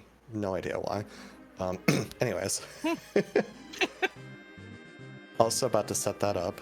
Sounds like you have some interesting seeds of yourselves over there. Yes, indeed. I like the way Saradin routed it. You know you have so much of the seed left to do that you do some of the other underground things first and then do your freebies. I don't think either one is wrong. It's just, I think that's the thought process there, and I like it quite a bit. Yeah. Meanwhile, Mike getting the reward of a Luca key from the top of tower. So the chain continues. Yep. Mike now deciding to grab sirens. So we are suddenly at 7 key items. Now I'm wondering if we're going to get the edge, if we're getting sirens now. We could just be preparing for 10. And again, setting up a slingshot on Kane would be nice here. But we may be in for the long haul with this Tella. Well, if we're taking sirens, the slingshotting isn't really... Not even for... Well, true. Yeah, true. Yeah, so for anyone not aware, what we mean by slingshot is that in this randomizer, as a default setting, any characters that are that 5 or more levels under the median level of the party will get double experience from encounters until they catch up to within 5 levels. So if you have a team of 2 people at level 10 and then everyone else is at level 15 and above, the median party level is 15. Wait, is it 5 or is it over 5? I actually forget. 5. Anyways, yeah. They would get, yeah, it's 5, so they would get double experience. Really good in the D Machine encounter grind because you were doing 1 encounter total, summoning machine dragons over and over in the same battle. And then that character, any characters that get slingshot get that all at once, versus the sirens when you're summoning yellow dragon eggs, you're doing many encounters. Saradin showing us the dwarf shop. There is a samurai bow and a charm stick. It's like we're interested in the samurai bow. I'd be interested in the charm stick, but that's... Yeah. Samurai bow is a reasonable Cecil weapon when you don't have much else. It's also pretty good for like a heroine robe Porum. Very good for Rosa. Mike got his sirens, and I didn't count how many he got, but he wasn't in that fight for very long, so I don't think he got... I'm gonna guess he got around 12. Definitely did not get 20. Yeah, Okay. Definitely not 20. Yeah. 11 in chat is saying. Yep, 11. 11's a good number. I could see half of those here, half on the moon. Yeah. Also, another reason to keep Tello around. If you're going to take sirens on the moon, you can weak gold dragons. Yep, that's very true. Palom can stop them, and then Tello could weak them.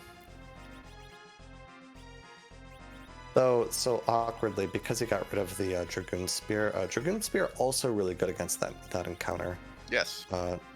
Exploiting the weakness. There's a crystal sword from the 3rd trap that Mike opened. Never mind. Yep. Nothing matters anymore. So, about that light sword in Tamra. Nope. We have Nuke on a Stick. We have better than Nuke on a Stick. Asuka being so nice to our runners today, giving them a crystal sword. I hear if we keep talking about crystal swords, we might not exist anymore. I'll take that chance. Yeah, same. Yeah, the new tier 8 specifically for crystal sword it's crystal sword, adamant armor, and Avenger. Yep, and without no, not even Avenger. It's just the holy swords and that's right, and adamant armor, which is off. So it's literally just Excalibur or crystal sword. Yeah, Avenger is tier 7. So things just kind of blow up to Nuke on a Stick.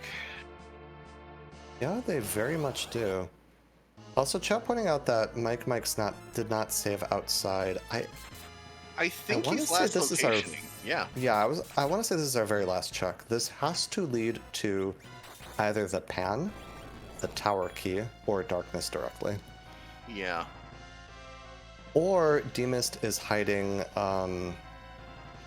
nowhere. I can't think of where Demist could be hiding. This could be Odin package holding a Demist. Yeah, or Odin Throne could have it. I don't think we checked the Odin Throne. Yeah, maybe Saradin checks before he goes back underground. I'm not sure.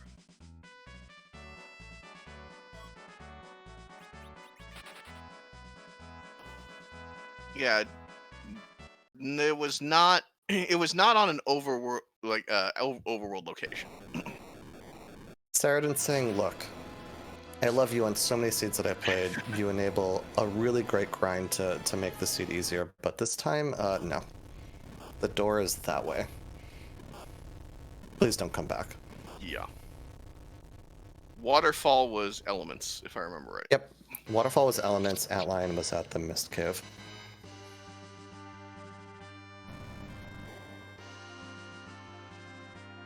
Antlion, of course, just lost on his way to the moon. Again, we need to report a bug.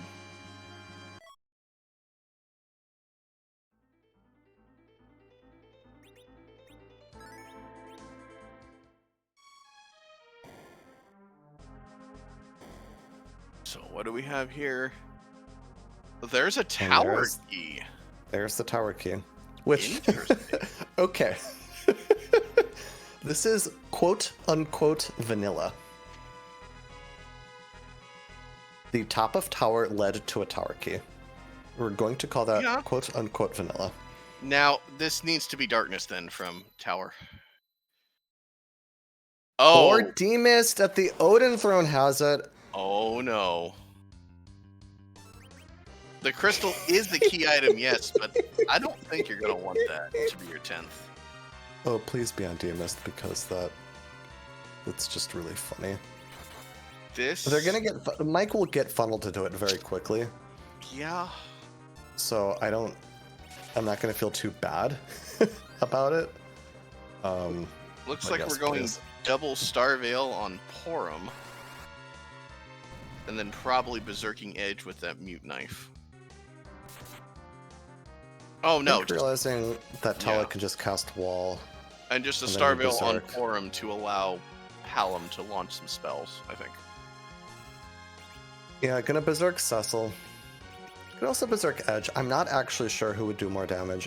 It's probably Edge. Edge is wearing that power shirt. And has the Mute Knife. Right, for the quad damage. I mean, the Crystal Sword's really strong. It's gonna be fine, but... Yeah.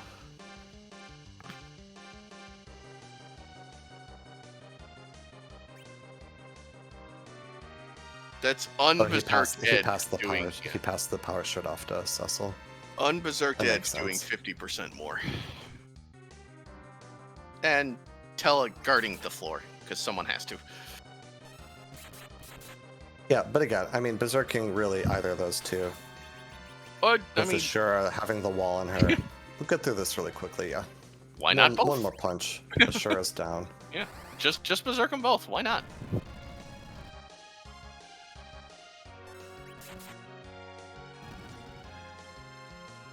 So, interesting divergence here potentially coming up.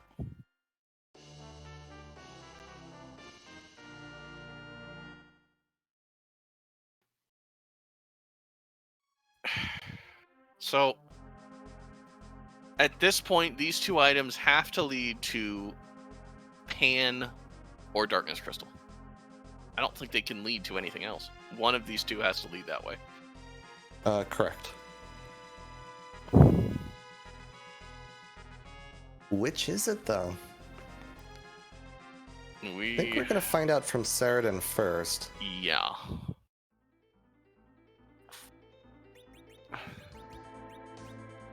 There is a world where this Demus has nothing, or it has a pan into nothing, which would feel kind of bad. Yeah. There's also a world where this tower key has nothing. Mike Mike has to go Baron basement if this doesn't have anything. Right. One of these chains might not lead to value. Demist has the Darkness Crystal. Well, now this would be very bad, I think, if Mike finds a pan. If Mike finds a pan, he would have to find half a forge or Sand Ruby from it. His only advantage might be a shorter grind and getting 10 key items potentially. Right. Because if this is Pan, then he's going to have 10 key items by the time he gets to the moon.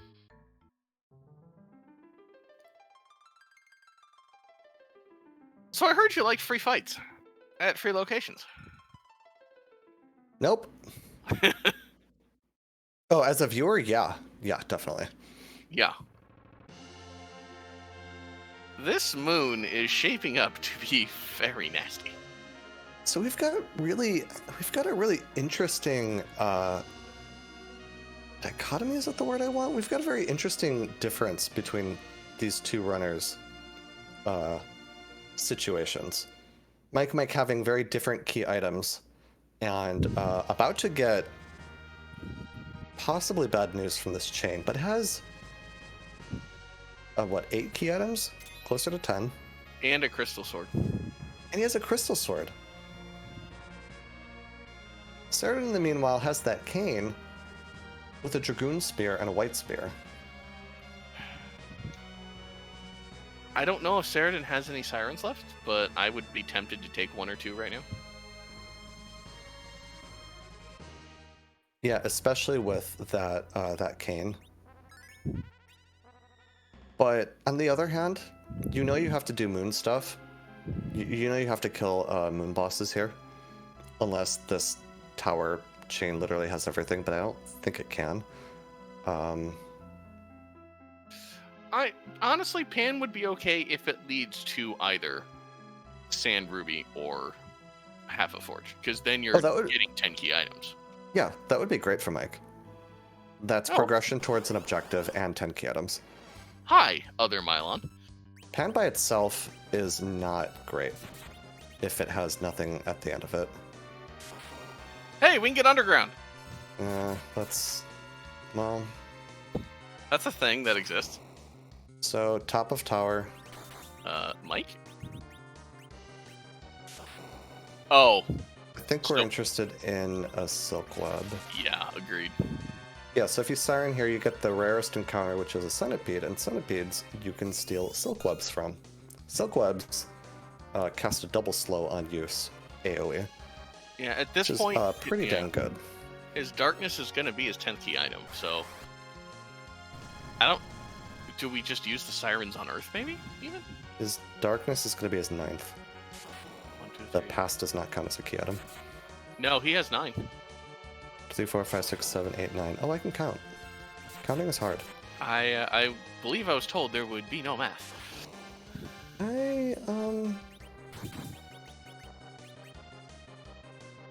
Mike? Yeah, I got nothing. Yeah.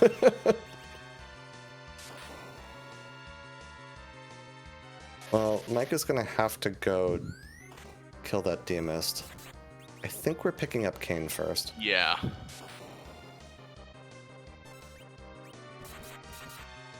Yeah, if you were not going to pick up Kane, I think you take his weapons for the dart. Yeah. Goodbye, Tella. Hello, Kane. Tella, you've done your job now. Just sit here and pray. Yep. You get to live in this version of the story, but just sit here and pray. I think we gave you a free lift to Miss Cydia. Yeah. The scenic route, but yeah, I think Odin Throne is the only thing Mike has left. I think this has to be. Yeah. He is funneled into this. There's nothing left. He did not. Which is very okay. I think we're gonna turn around and heal. This is very good news for him. I don't think healing is too much of a concern. Kane is still down, and you're at about half HP on everybody else. Yeah, that's fair. Oh. What have you done? Okay, that one Mike can sell. That one he can sell. But it's... You know those rare situations where you're upset at seeing a crystal sword? Yeah, this is one of them. You have one and you can't throw the second. Yeah. Well, as soon as Mike gets his darkness crystal, goes to cave value, kills Mylon and friends, and gets a crystal sword, he will be very, very, very unhappy. Because that is your one advantage. You're positive you have.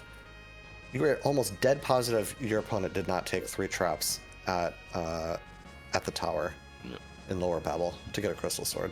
Quick request: can we swap things around to make this an omnidextrous mid-seed? I don't think they need it. But dual wielding crystal swords, come on. It's just fun. Omnidextrous is a very fun, wacky flag, I will admit. And there's another old man. We said no. Love you, Tella, but please. We get the point.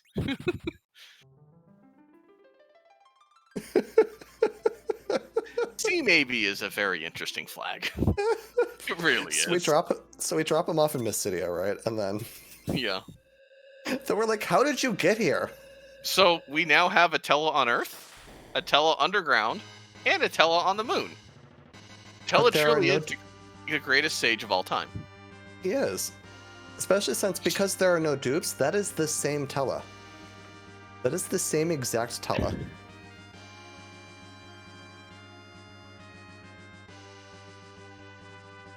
Look, Tella invented the time turner. It's fine. It's fine. It's all canon. So, let me talk about how good that crystal sword was for Saradin for a moment. Saradin already ahead. On the moon already. Faded top of tower.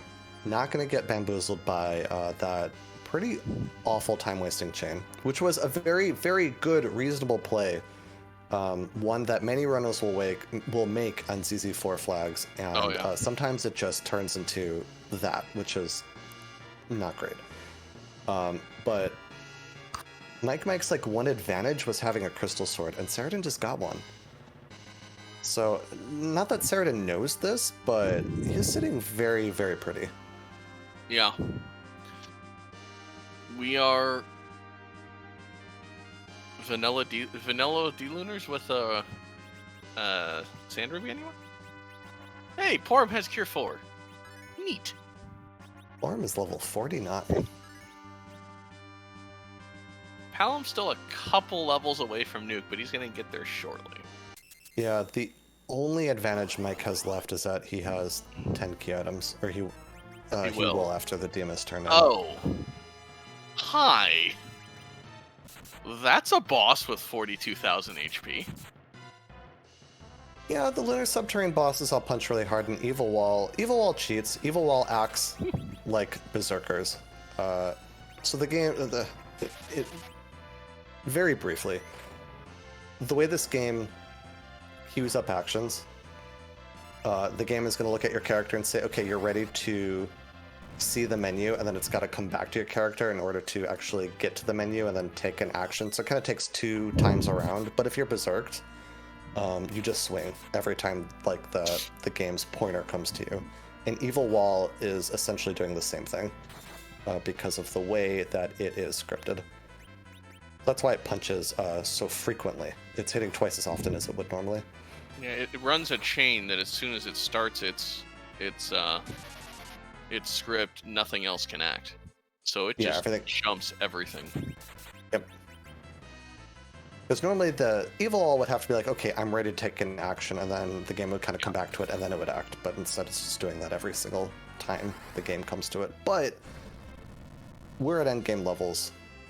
Cecil's going to take a million punches before going down. This Evil Wall is not actually going to be a challenge. Game's got jokes at the moment. What was that? A 5,500 damage punch from Cecil, or did I miss the Crystal Sword animation? That might just be a. Oh, there is the sword. Yeah, that's a lot of damage.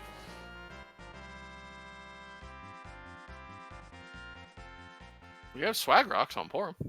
Or Palom, excuse me. Well... So there's our key items. Yeah, Legend Sword and Pan, both from the Ribbon Room. That could be double required. That's 9 key items for Saradin, not that he needs them at the moment, but... Yeah, at Saradin's levels, taking all those Sirens early doesn't really need the 10 key item bonus. Yeah. There's never such a thing as too much XP in this game, though. With Sea Hero, there kind of is a thing as too much XP sometimes. Fair. Particularly with Edward, who getting faster and getting him levels doesn't really help him, but it impedes your party. But for the most part, yes, more levels really doesn't hurt. The hourglass coming very much in handy here against the imps. Yeah, just kind of guaranteeing that they don't get to act. It's more about speeding this encounter up than anything. Yeah. Especially if the stone missed. So, speaking of that, Edward, how would you like the strongest weapon in the game that you can't equip on these flags? Yeah, the spoon is the game's most powerful dart. It will do, at these levels, quad 9s to anything you throw at it. The best thing about the spoon is that for the rest of this moon, Saradin, for the rest of these encounters, they have 10,000 less hit points, basically. If you want to look at it that way. You could also throw it at Zeromus, but honestly, Edge with the gear that he has is better off being berserked. So I would dart this at, like, one of these two moon bosses. Well, not this one. One quake and you're out. This is actually where you wish you had the... one quake will not do it here. I believe a bluff into quake might be enough. It might be easier just to say toad into rocks just for the swag. Alright, looks like we're queuing up quake. If we can get hits onto all three of the back dolls, which I think is what Saradin's doing here. Yep.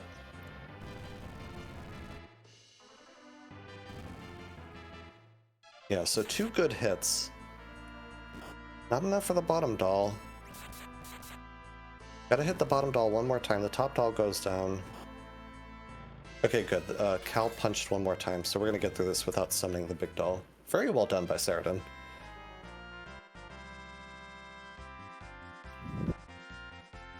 There's the nuke on Palom. And that's a sand ruby. There's your sand ruby. We are D-Lunars or an adamant rock away from go mode, and D-Mist cannot be hiding. D-Mist cannot be hiding one of these things because we found her already. Are we sure this is easy 4 seed? There's actually items on the moon. I'm not used to this. I mean, there are, you know what? Of the matches I've watched, especially like the past week or so, the moon has had a lot of value. Alright. There are definitely going to be these seeds where, because K-Summon is off, that every moon spot has a key item. And Mike just became very, very sad finding a crystal sword that he already had. It's like, at least give me an Excal I can throw. Come on. Yeah, he now knows Saradin also has this Excalibur, and that advantage is nullified. Not the greatest feeling. Leviathan has moved? He's moved. We're just saying nope. Yeah, this is a free fight. This spot has really pathetic magic, and all... we didn't heal. Got it. And all that Ogo does is cast Ice 2 and Wave. Which, I mean, Wave is annoying, but you Berserk, and the spot doesn't really have that much health. It's kind of on the lower end for moon bosses. I also really like the use of the elixir from Saradin. That is a time-saving, like, you know what, just give this child all of her hit points and magic back so she can cure for the party, and I don't have to sit through a Calvin or 10, especially if they don't have any, which is very possible. Yeah, I can't remember seeing any in shops, to be honest. Although, yeah, I don't kind of stopped shopping at this point. Yeah, I don't recall either. There are a couple shops I know that they looked at that I might have missed what items they picked up, but yeah, I don't remember seeing them either. So yeah, this Leviathan either will have a package or adamant or nothing. Same with the Murasame altar. And then that pan is also potential at one of those things. There's really not much left of this seed. Well, you spoke package into existence. Oh, there it is. Ooh. And I don't know about that. so, Saradin reset out of that, which I'm going to say, by the time you're out of that cutscene and then you get to exit, it's not really a time save, unfortunately. Yeah. The other slightly awkward... Well... Okay, it would be slightly awkward if the package had the D-lunars, but you know that the Murasame altar or the pan lead to adamant, so it's really not going to matter. It also gives him the elixir back. So I don't think he's saved after using the elixir. Actually, yeah, that's a really good point. The elixir is pretty important. Really can help you save your Zemus fight. Yeah. I think that's what that was for. Yeah. Yeah, Chad also pointing out he doesn't know that. I guess Saradin is also looking for a tower key or Luca, and knows that magma could also be a hit. I mean, it would be a miss, but it could be one of the key items. Well. So this would be a problem, but yes, we have endgame levels, and Cecil's just gonna stand there and be like, yeah, Justice, yeah. He's just kind of tapping his foot right now. You know, we hear this in vanilla. Can we speed this along a little bit? We've all heard this 1 or 200,000 times. But did you know that justice is not the only right in this world? Nope, never heard of it. I wish at the end of that he just said honk. Or if we could just like randomize what he says at the end of his script. As like an April Fool's joke. Don't tell anybody, that would be great. Speaking of an adamant, there's adamant and that is go mode for Saradin. Go mode for Saradin at 1 hour 43 minutes. All we need to do now is forge and turn in the Sand Ruby. What are you hoping for from this forge? Both the shop and from the Supersmith weapon. I'm hoping for a weapon that we don't equip till we're in the Z fight, because all of Edge's Supersmith weapons, if I remember right, give him 15 agility. Which is great if you're able to hit 56 or 69, but otherwise, say, but hear me. You're asking for something dangerous there. Yeah, I was gonna say, but hear me out. 56 agility, RA4 Zeromus. You throw a Silk Web, he's RA8. Because the Silk Web's double slow, doubles the RA number. I'm fine with the 56 agility. I'm not fine with a 61 or 62. That's where I start getting concerned. Oh yes, I'm sorry. Scrap metal is an option too. Scrap metal is an option. It would be very funny. Because this team doesn't need anything. It needs nothing. Well, Edge it needs literally nothing. Edge has been sitting here the whole time watching all the Kane and or we get Edge's best weapon. You know, whatever. All right, we had and a Murasame and crystal rings. So you wanted Edge to be faster, I heard. Saradin very smartly saying, you know what, I have power overwhelming, I'm good. Peace out. I am somewhat concerned. Oh, we won a soak up. I am somewhat concerned with that. Oh, we're not. Oh, all right, yeah, wait. Wisely running away. We have another siren. It's fine. It's fine. Yep.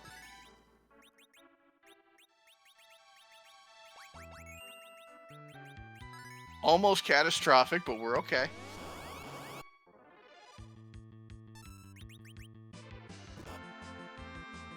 Look, I mean, sometimes you take base level Edge into lower Babel, and you go stealing sirens, and then you go to punch it to try to kill it with a Thunderclaw and whatever weapon, and the Searcher doesn't die, the Alert doesn't die, you summon an enemy, and you almost die. I mean, it's fine. It's fine.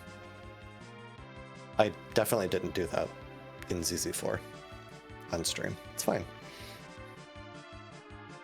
There's no proof of that at all, right?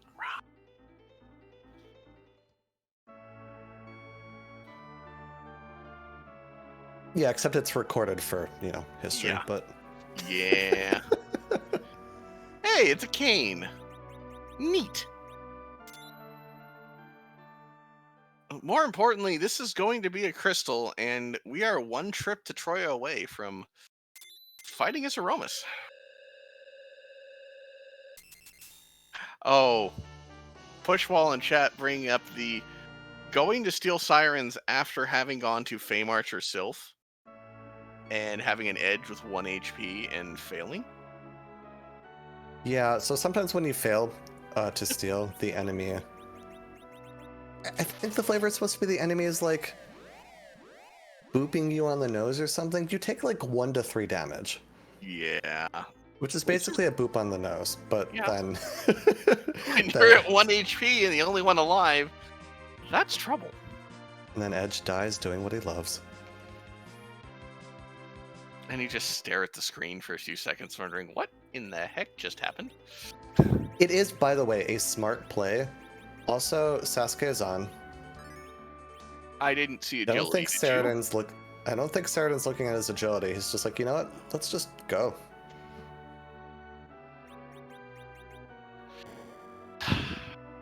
I'm worried if we're in the 51 to 55 range. Alright, so I'm looking at my script and it says something about talking about naps. You know what? I'm up for one right now. I don't know about you, but that would be amazing at the moment. I mean, if we could just... Yeah, it's just bedtime, really. Take a nap. Pause the race for like an hour and a half. Everybody take a nap. We'll be fine. We'll come back. We'll fight Zeromus and we'll be done. Excuse me. As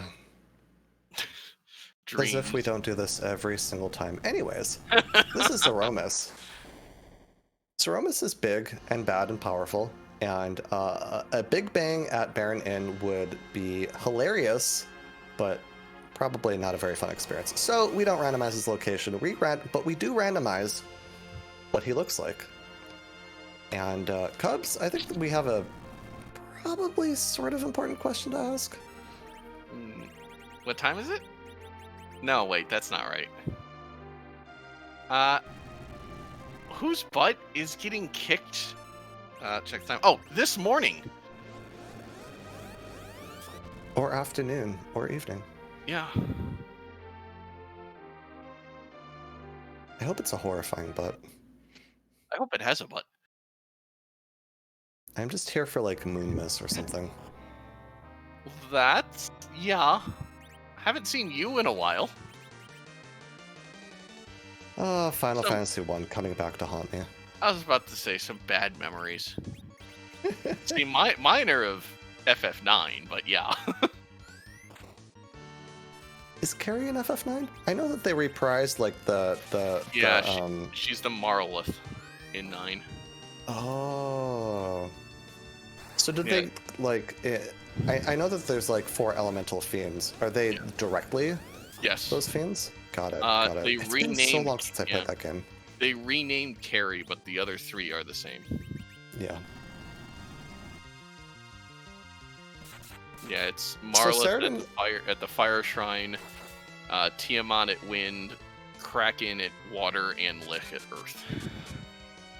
So Saradin able to get a few actions off before that shake and is able to throw out a Silk Web and is doing about 6,000 damage a swing. I think this fight's going to be fine. I hope that's not famous last words, but... Yeah.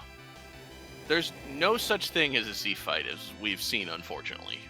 Or I say safe Z fight, excuse me. Yeah, that's very true. Might be as close as you get, though. These fights can easily go sideways.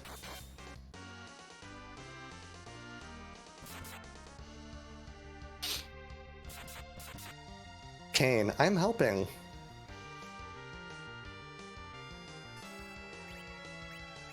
I love how we went from Kane is just holding all these spears, just laughing uproariously to well, this. Kane is Mr. Perfectly Average, after all. Yep.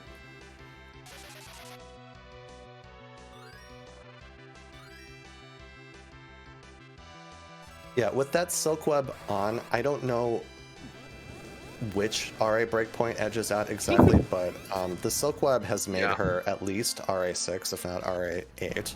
which means the higher the number, the slower carry miss acts, basically. An RA6 number will more or less match the party members. And we've got 2 Berserk party members anyway, so just the way this is playing out, I think the agility situation is just fine. Can I just say that the reflected 1500 heal off of the Cure 4 is like the ultimate BM? Especially since it's about as much as Kane is doing right now. Yeah. Kane is helping! And then Cecil says, yeah, no, it was cute earlier. We're done with this. So Mike reset after getting the sand ruby, or not reset, he warped out. I assume to go heal, because he doesn't have any cabins or tents. Got the adamant, and now has to go back in to get the legend. I think he took a wipe at the ribbon room and did not get through on the first try against the wall. Oh, that's unfortunate. Yeah, this damage output is silly, and we're done. Yeah. GG's to Saradin, finishing up a very close set between these 2 fabulously talented runners, finishing with an official race spot time of 1 hour, 52 minutes, and 20 seconds. Silly is indeed the right word. Was that like not a 90-second Z fight? It went real fast. And I believe we're joined by Saradin now. GG's, Saradin. Jeez. Thanks. So, how do you feel about real ultimate power? The Z fight was a nice change after getting hung up on Ogo Pogo there for a while. Yeah. Ogo, maybe the only silver lining was being at the King Queen Evelyn spot and not at the Rubicon, but that is about as mean as it gets down there. When you see that, what goes through your mind? What is the play at that point? Yeah, that one was awkward. I actually wasn't sure how bad it was going to be at first, and then it turns out he's real punchy and real fast. So I had a few shots trying to just get Edge blinked and berserked, and he kept just one-shotting Edge before I could get the blink on him. And then I remembered I had the Grimoire, and it happened to high roll the Hobbit the first time I did it, and that got me through. Yeah, that was a great sort of changing of plans, especially since, yeah, board AI was really not in your favor. But once you were through that, and then got through the hook route in general, tell us how you were feeling, what was on your mind. It actually felt a little similar to last night's race. We had a rude hook route, and then it's just immediately grind by stealing sirens. I did take a few more sirens this time than last night, and I feel like that helped out. Then after that, it was just kind of like, well, what's available? Do we check Keyless Tower? Do we fade it? I skipped it. It happened to be the right call. Everything was behind Sheila 1 again. Yeah, it happened to be very much the right call. I don't know if you two were chatting about this, but then again, I don't know where Mike is in the race yet, and don't tell us. But top of tower had the Luca key, which led to the tower key, which led to nothing. Magma key, I think. Was Magma, yeah. It led to magma, which was not a great feeling. Yeah, I believe it. And D-Lunars, I assume, weren't on that route anywhere. I didn't end up finding them. No, we've not seen D-Lunars for either of you. So D-Lunars is either at the package or on the giant. Yeah, it would make sense. And I reset out those are of the only package. places.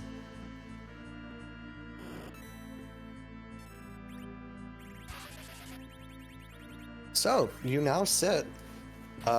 You have now made it to the round of 32. First of all, congratulations. Second of all, what is your what's the game plan going forward? Really just have fun with it. This is the first time I've made brackets in a tournament, so I was happy to win a match and will be ecstatic if I manage to win another one. So let's just see how it goes. That's a great attitude to have, and you put on such a good show. Really showed off a lot of great skill here. I think that's it for me for questions. Do you have anything else, Cubs? No, it's very well done race, well run. You've been getting some very interesting hook routes lately, from what I've been hearing. Shall these continue, or you looking forward to that, or maybe a nice easy magma key seed next round? I wouldn't mind some magma keys next round, but you know, you get the hard hook routes that kind of trains you for future ones. So, well, GG, best of luck next week, and looking forward to seeing you back out there. thanks to all the restreamers. Yeah, thanks so much, Saradin. Have a good one. Bye. And as we were interviewing Saradin, Mike does get through the evil wall. He will find his go mode here with the legend sword. Yep, Mike making pretty quick work of this moon. Saradin pointing out the benefit of the grind, and it played out really well in his favor here, I think, because Saradin never found 10 key items until it really didn't matter anymore, and those levels helped, especially through that evil wall, I would say. And then the DKC, kind of at the very end of that, though, that's the last thing he did, so I think he would have had 10 key items and had pretty good levels from that anyways, but the levels, you know, you could find ways to shave off time playing these seeds, but I think one of the last ones you might ever think of shaving off is taking less of a grind, because levels are just very good in this game. Very good.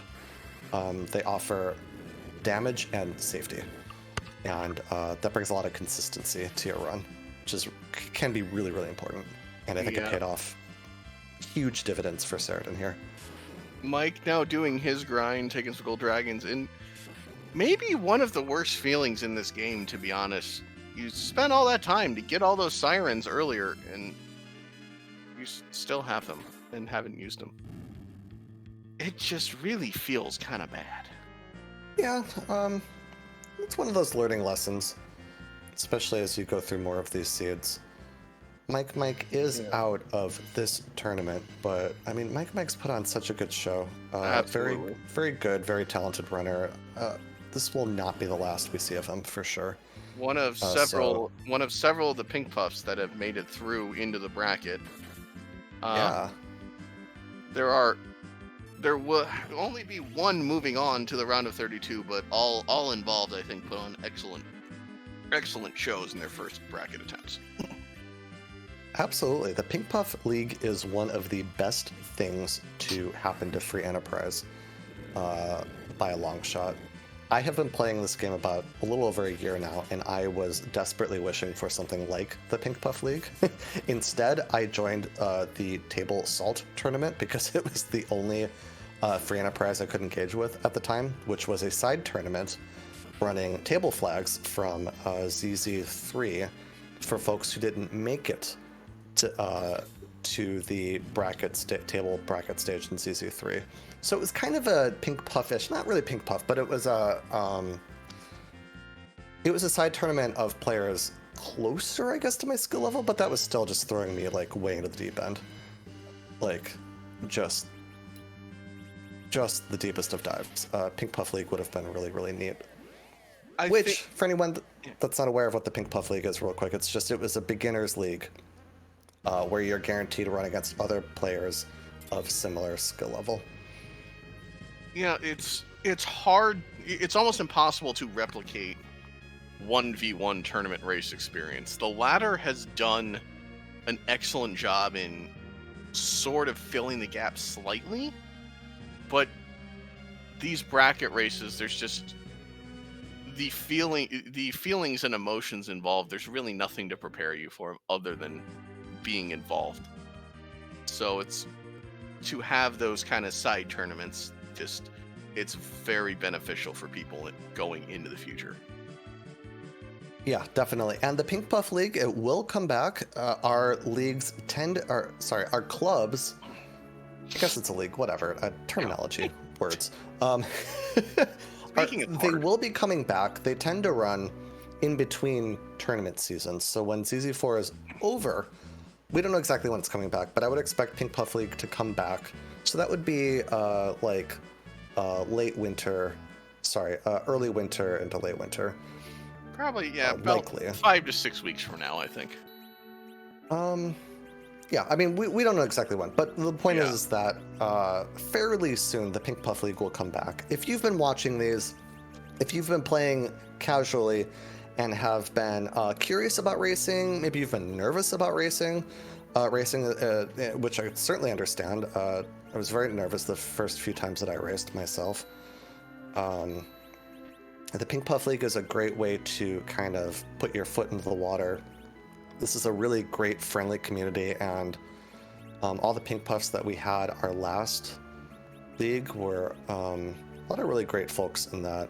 Some who are becoming up-and-coming runners, many others who just delightful people to interact with. When we have our Pink Puff races going on, like any group race, there's a big chat room that people are in while waiting for the race to kick off, and you just kind of get to chit chat and have a social experience. I just think it's a really great thing. So this is a very long-winded way of saying, come join us. Yeah, Mike, he decided he wasn't strong enough, so bought a couple Muras for Edge, a couple Zeus gauntlets. I think we want another Zeus gauntlet for Kane. Has the Sasuke. Oh no, we want a couple crystal rings just to make Edge faster. I mean, at this point, you know that you don't, there's no rush anymore. Consolation prize maybe to just crush Zeromus as absolutely much as possible. He checked his agility. I did not see what it was, but he just added. I also missed it. Yeah, I don't think it really matters with this party though.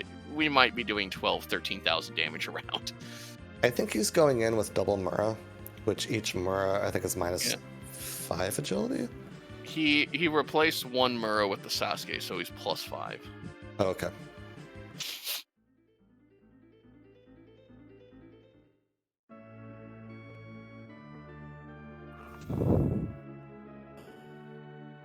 Just got to wake Kane. Wait. Wake the Kane in the bed that the Kane in your part. I'm gonna stop before I can. My brain hurts. I can't.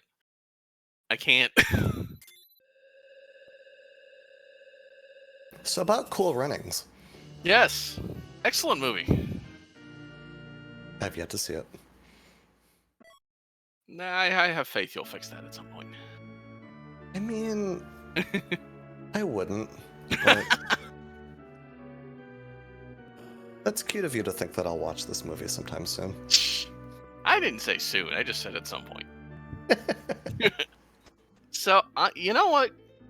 205 into Z for a full clear of a seed is not at all slow. This is a very nicely routed, very nicely done seed from Mike in the end.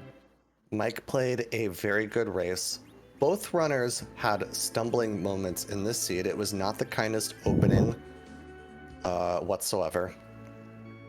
I mean, the only thing the main difference here. Yeah, go ahead. So the only things we haven't seen are Package Boss and Giant, which we know one of them has the D-Lunars. Yeah. But for anyone who's stepped in a bit late here, Mike has put on a very good race. The really only thing that separated these two runners is that Mike did the top of tower, which led to Luca, which led to the tower key, which led to nothing, or basically nothing. It was magma, so we could get under. Darn it. Yeah.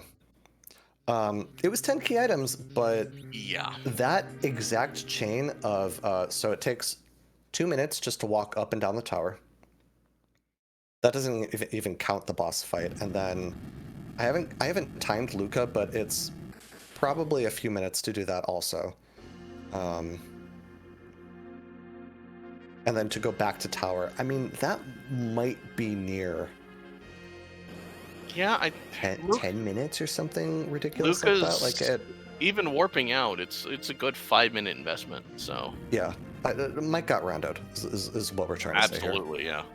And sometimes that's just going to happen. Sometimes you are just going to get rounded. We can set up all of the scenarios, all the plans we want. In the end, the generator makes fools of us all. Yep. There's no way around that. Yep, and that is the game that we sign up for when we play this. Variance is good. If there was no variance, we would be playing chess, and I am terrible at chess. If there was no variance, we'd be doing Pally % runs, and no. I'm sorry, I'm not good at that. I mean, you've seen Paladin %? There's nothing wrong with Paladin %. I'm just not good at it. This is an RPG. Yes. Paladin % also has variance. Fair.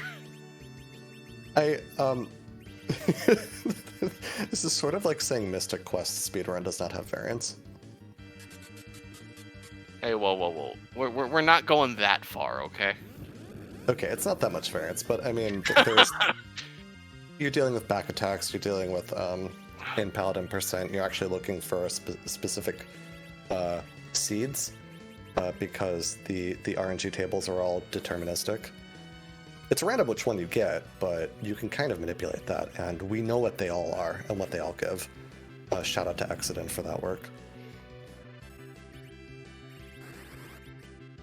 But yeah, going back to my point, variance is good because it helps even out the playing field, and it creates really interesting decision points and experiences.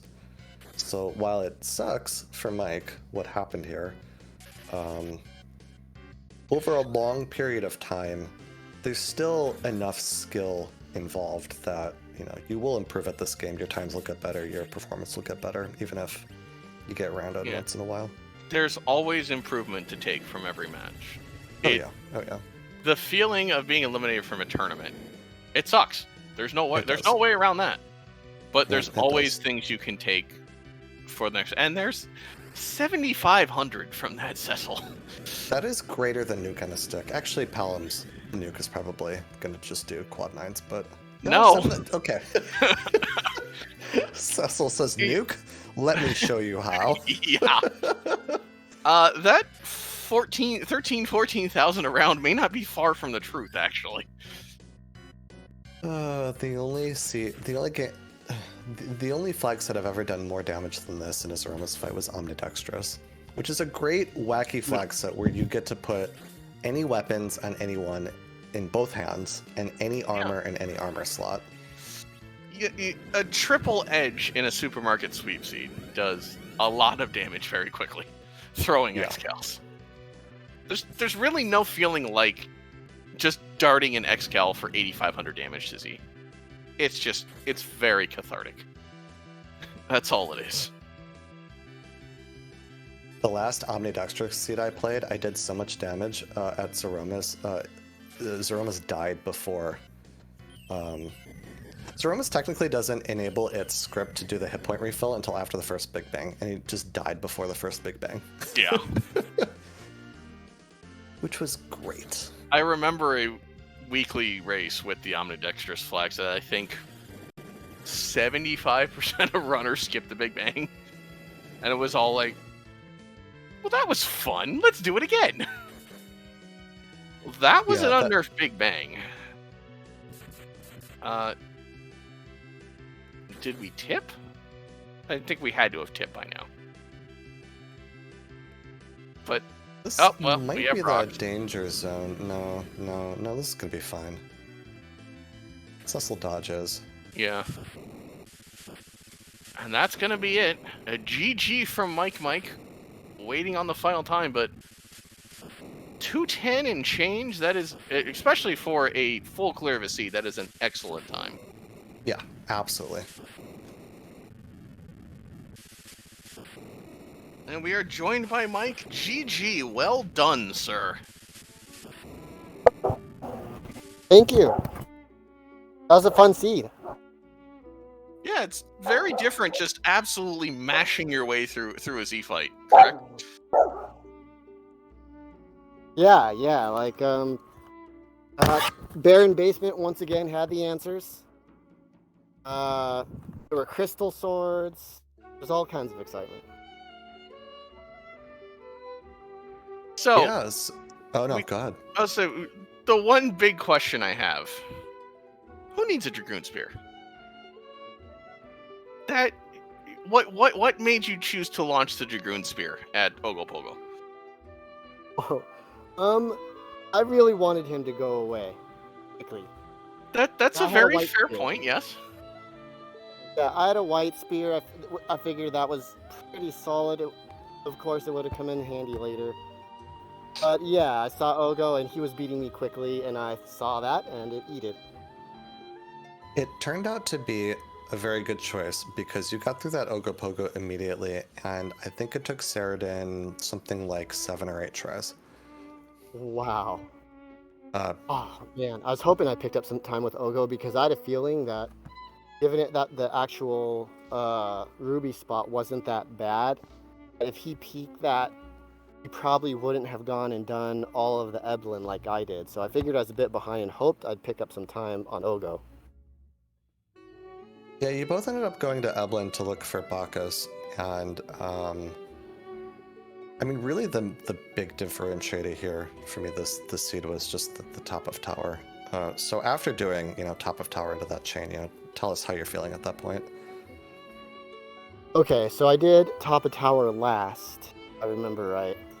And follow that chain, and then there was nothing, and I stopped to get a silk web because I thought, where is it? And then I realized it's the same place it was last night as Baron Basement. I wasn't feeling too well. I'd taken a couple wipes, so I figured I was behind. After the first initial wipe, right after the mom bomb, I thought, okay, I'm behind. Just won't loot this seed and catch up. So I looted the treasury, and that would have been about it. But I looted some Eblin looking for stuff too, for trap chests. There, I did my grind. Things were going okay. And I'd only looted total 50 chests on the seed, so I was feeling okay at that point, other than realizing that if he had found the mist in Baron Basement after I was done with it, that I would probably be quite a ways behind. It's a good point to realize that your opponent may have done the same exact thing you did, basically, and so it's hard to say kind of where things lie. So yeah, crystal swords and power overwhelming. Yeah. So did he also find the crystal sword and tower? He did not. Because it's kind of no. in the middle of the tower. Yeah, no, he did not. See, I was really excited about that until I got to the moon, and then they handed us one. Yeah, and then it was just wah wah wah. Yeah, I would have felt the Yeah, same. there were quite a few plays that I tried that seed that thought were okay plays, but did not work out. Like all the time spending trying to find a crystal sword, found it, but then there was a free one on the moon. I faded the grind, but may have lost a little time. Like I died to DKC, which I wouldn't have otherwise. Where did I lose all the time? Was it with the tower chain? Yeah, I would say you ran a very good race, and you and Saradin were really neck and neck. And the two main differences is that Saradin took 20-ish sirens immediately after coming underground, which, after you found that crystal sword, I'd say you didn't really need the levels, but then also it was that top of tower chain. I'm pretty convinced that that's the main reason that this played out the way it did. So, I mean, you really were like neck and neck. It was a very close race until I'd say about that point. And even then, depending on like where things shook out, maybe top of tower, maybe the Mura had everything. Like you definitely weren't out at that point. It was just that was where you fell behind. Did he then just do the grind and then check Baron Basement? Go and fight demissed pretty quickly? He like dropped down and took sirens and then popped them all like almost immediately after coming from the hook route. Right? And did he find demissed pretty quickly, or did it take a while? No, that was he had that or top of tower left. I think he see. checked it before leaving Baron Gotcha. and happened to find it there. Yeah. But yeah, again, very, very well run. I mean, sometimes rando gonna rando, so I know that sucks, and that is your time out of this tournament for now. What do you think you'll be doing with the next few weeks or months with your time? You gonna take a break, do ladder? What are you thinking? Yeah, I think ladder sounds pretty fun. I didn't win. If I would have won, I would have been for sure out of the Pink Puff League. Now, I'm not sure. But if they're doing PPL and I'm still there, I might do some of that. Yeah, that would be great. I'm sure if you qualify, they would be absolutely more than happy to have you. And even if you don't, there would be plenty of ways to help out with that, I'm sure. Yeah, not exactly sure the situation there, but yeah, that'd be. There would be some Pink Puffs I think would be pretty terrified of facing you. And Asuka, our Pink Puff League overlord, saying you still do. So. Yeah, well, we recall playing against Dave and Ibon all Pink Puff season, so we know the terror. We have to fill their shoes, I guess. I was gonna say, perhaps that will now be your place. Well, any final thoughts before we let you go? Just that it was kind of fun obliterating Z, doing 14k around with 3 Zerkers and throwing nukes and whites. I wasn't gonna grind those 2 gold dragons at the end, but I saw I'd lost, so I thought we just obliterate carry. She was pretty tough in Final Fantasy 1. Yeah, you definitely gave her the business, and I'm really glad to hear that you had fun with this one. Yeah, and thanks. Just like one last shout out to all the admin staff, everyone that works hard on this tournament, running day after day, 7 days a week with multiple streams. You guys are amazing. Well, thank you for that shout out. We appreciate it, and thanks for putting on such a good show. And until next time. GG, well done.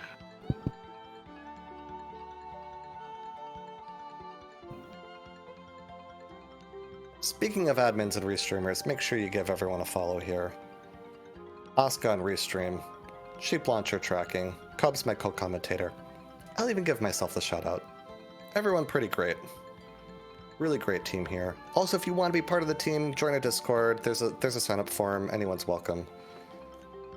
This is why he has the pink name, ladies and gentlemen. He's good at this. Can't respond to that. But that will be it for us today.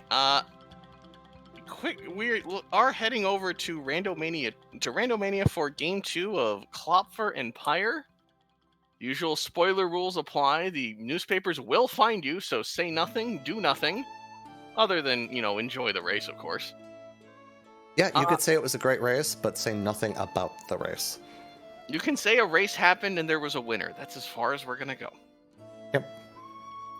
But and until next time, I'll thank you very much for joining us. Really glad to be here each and every time. And we will see you all again here soon. Bye. Honk.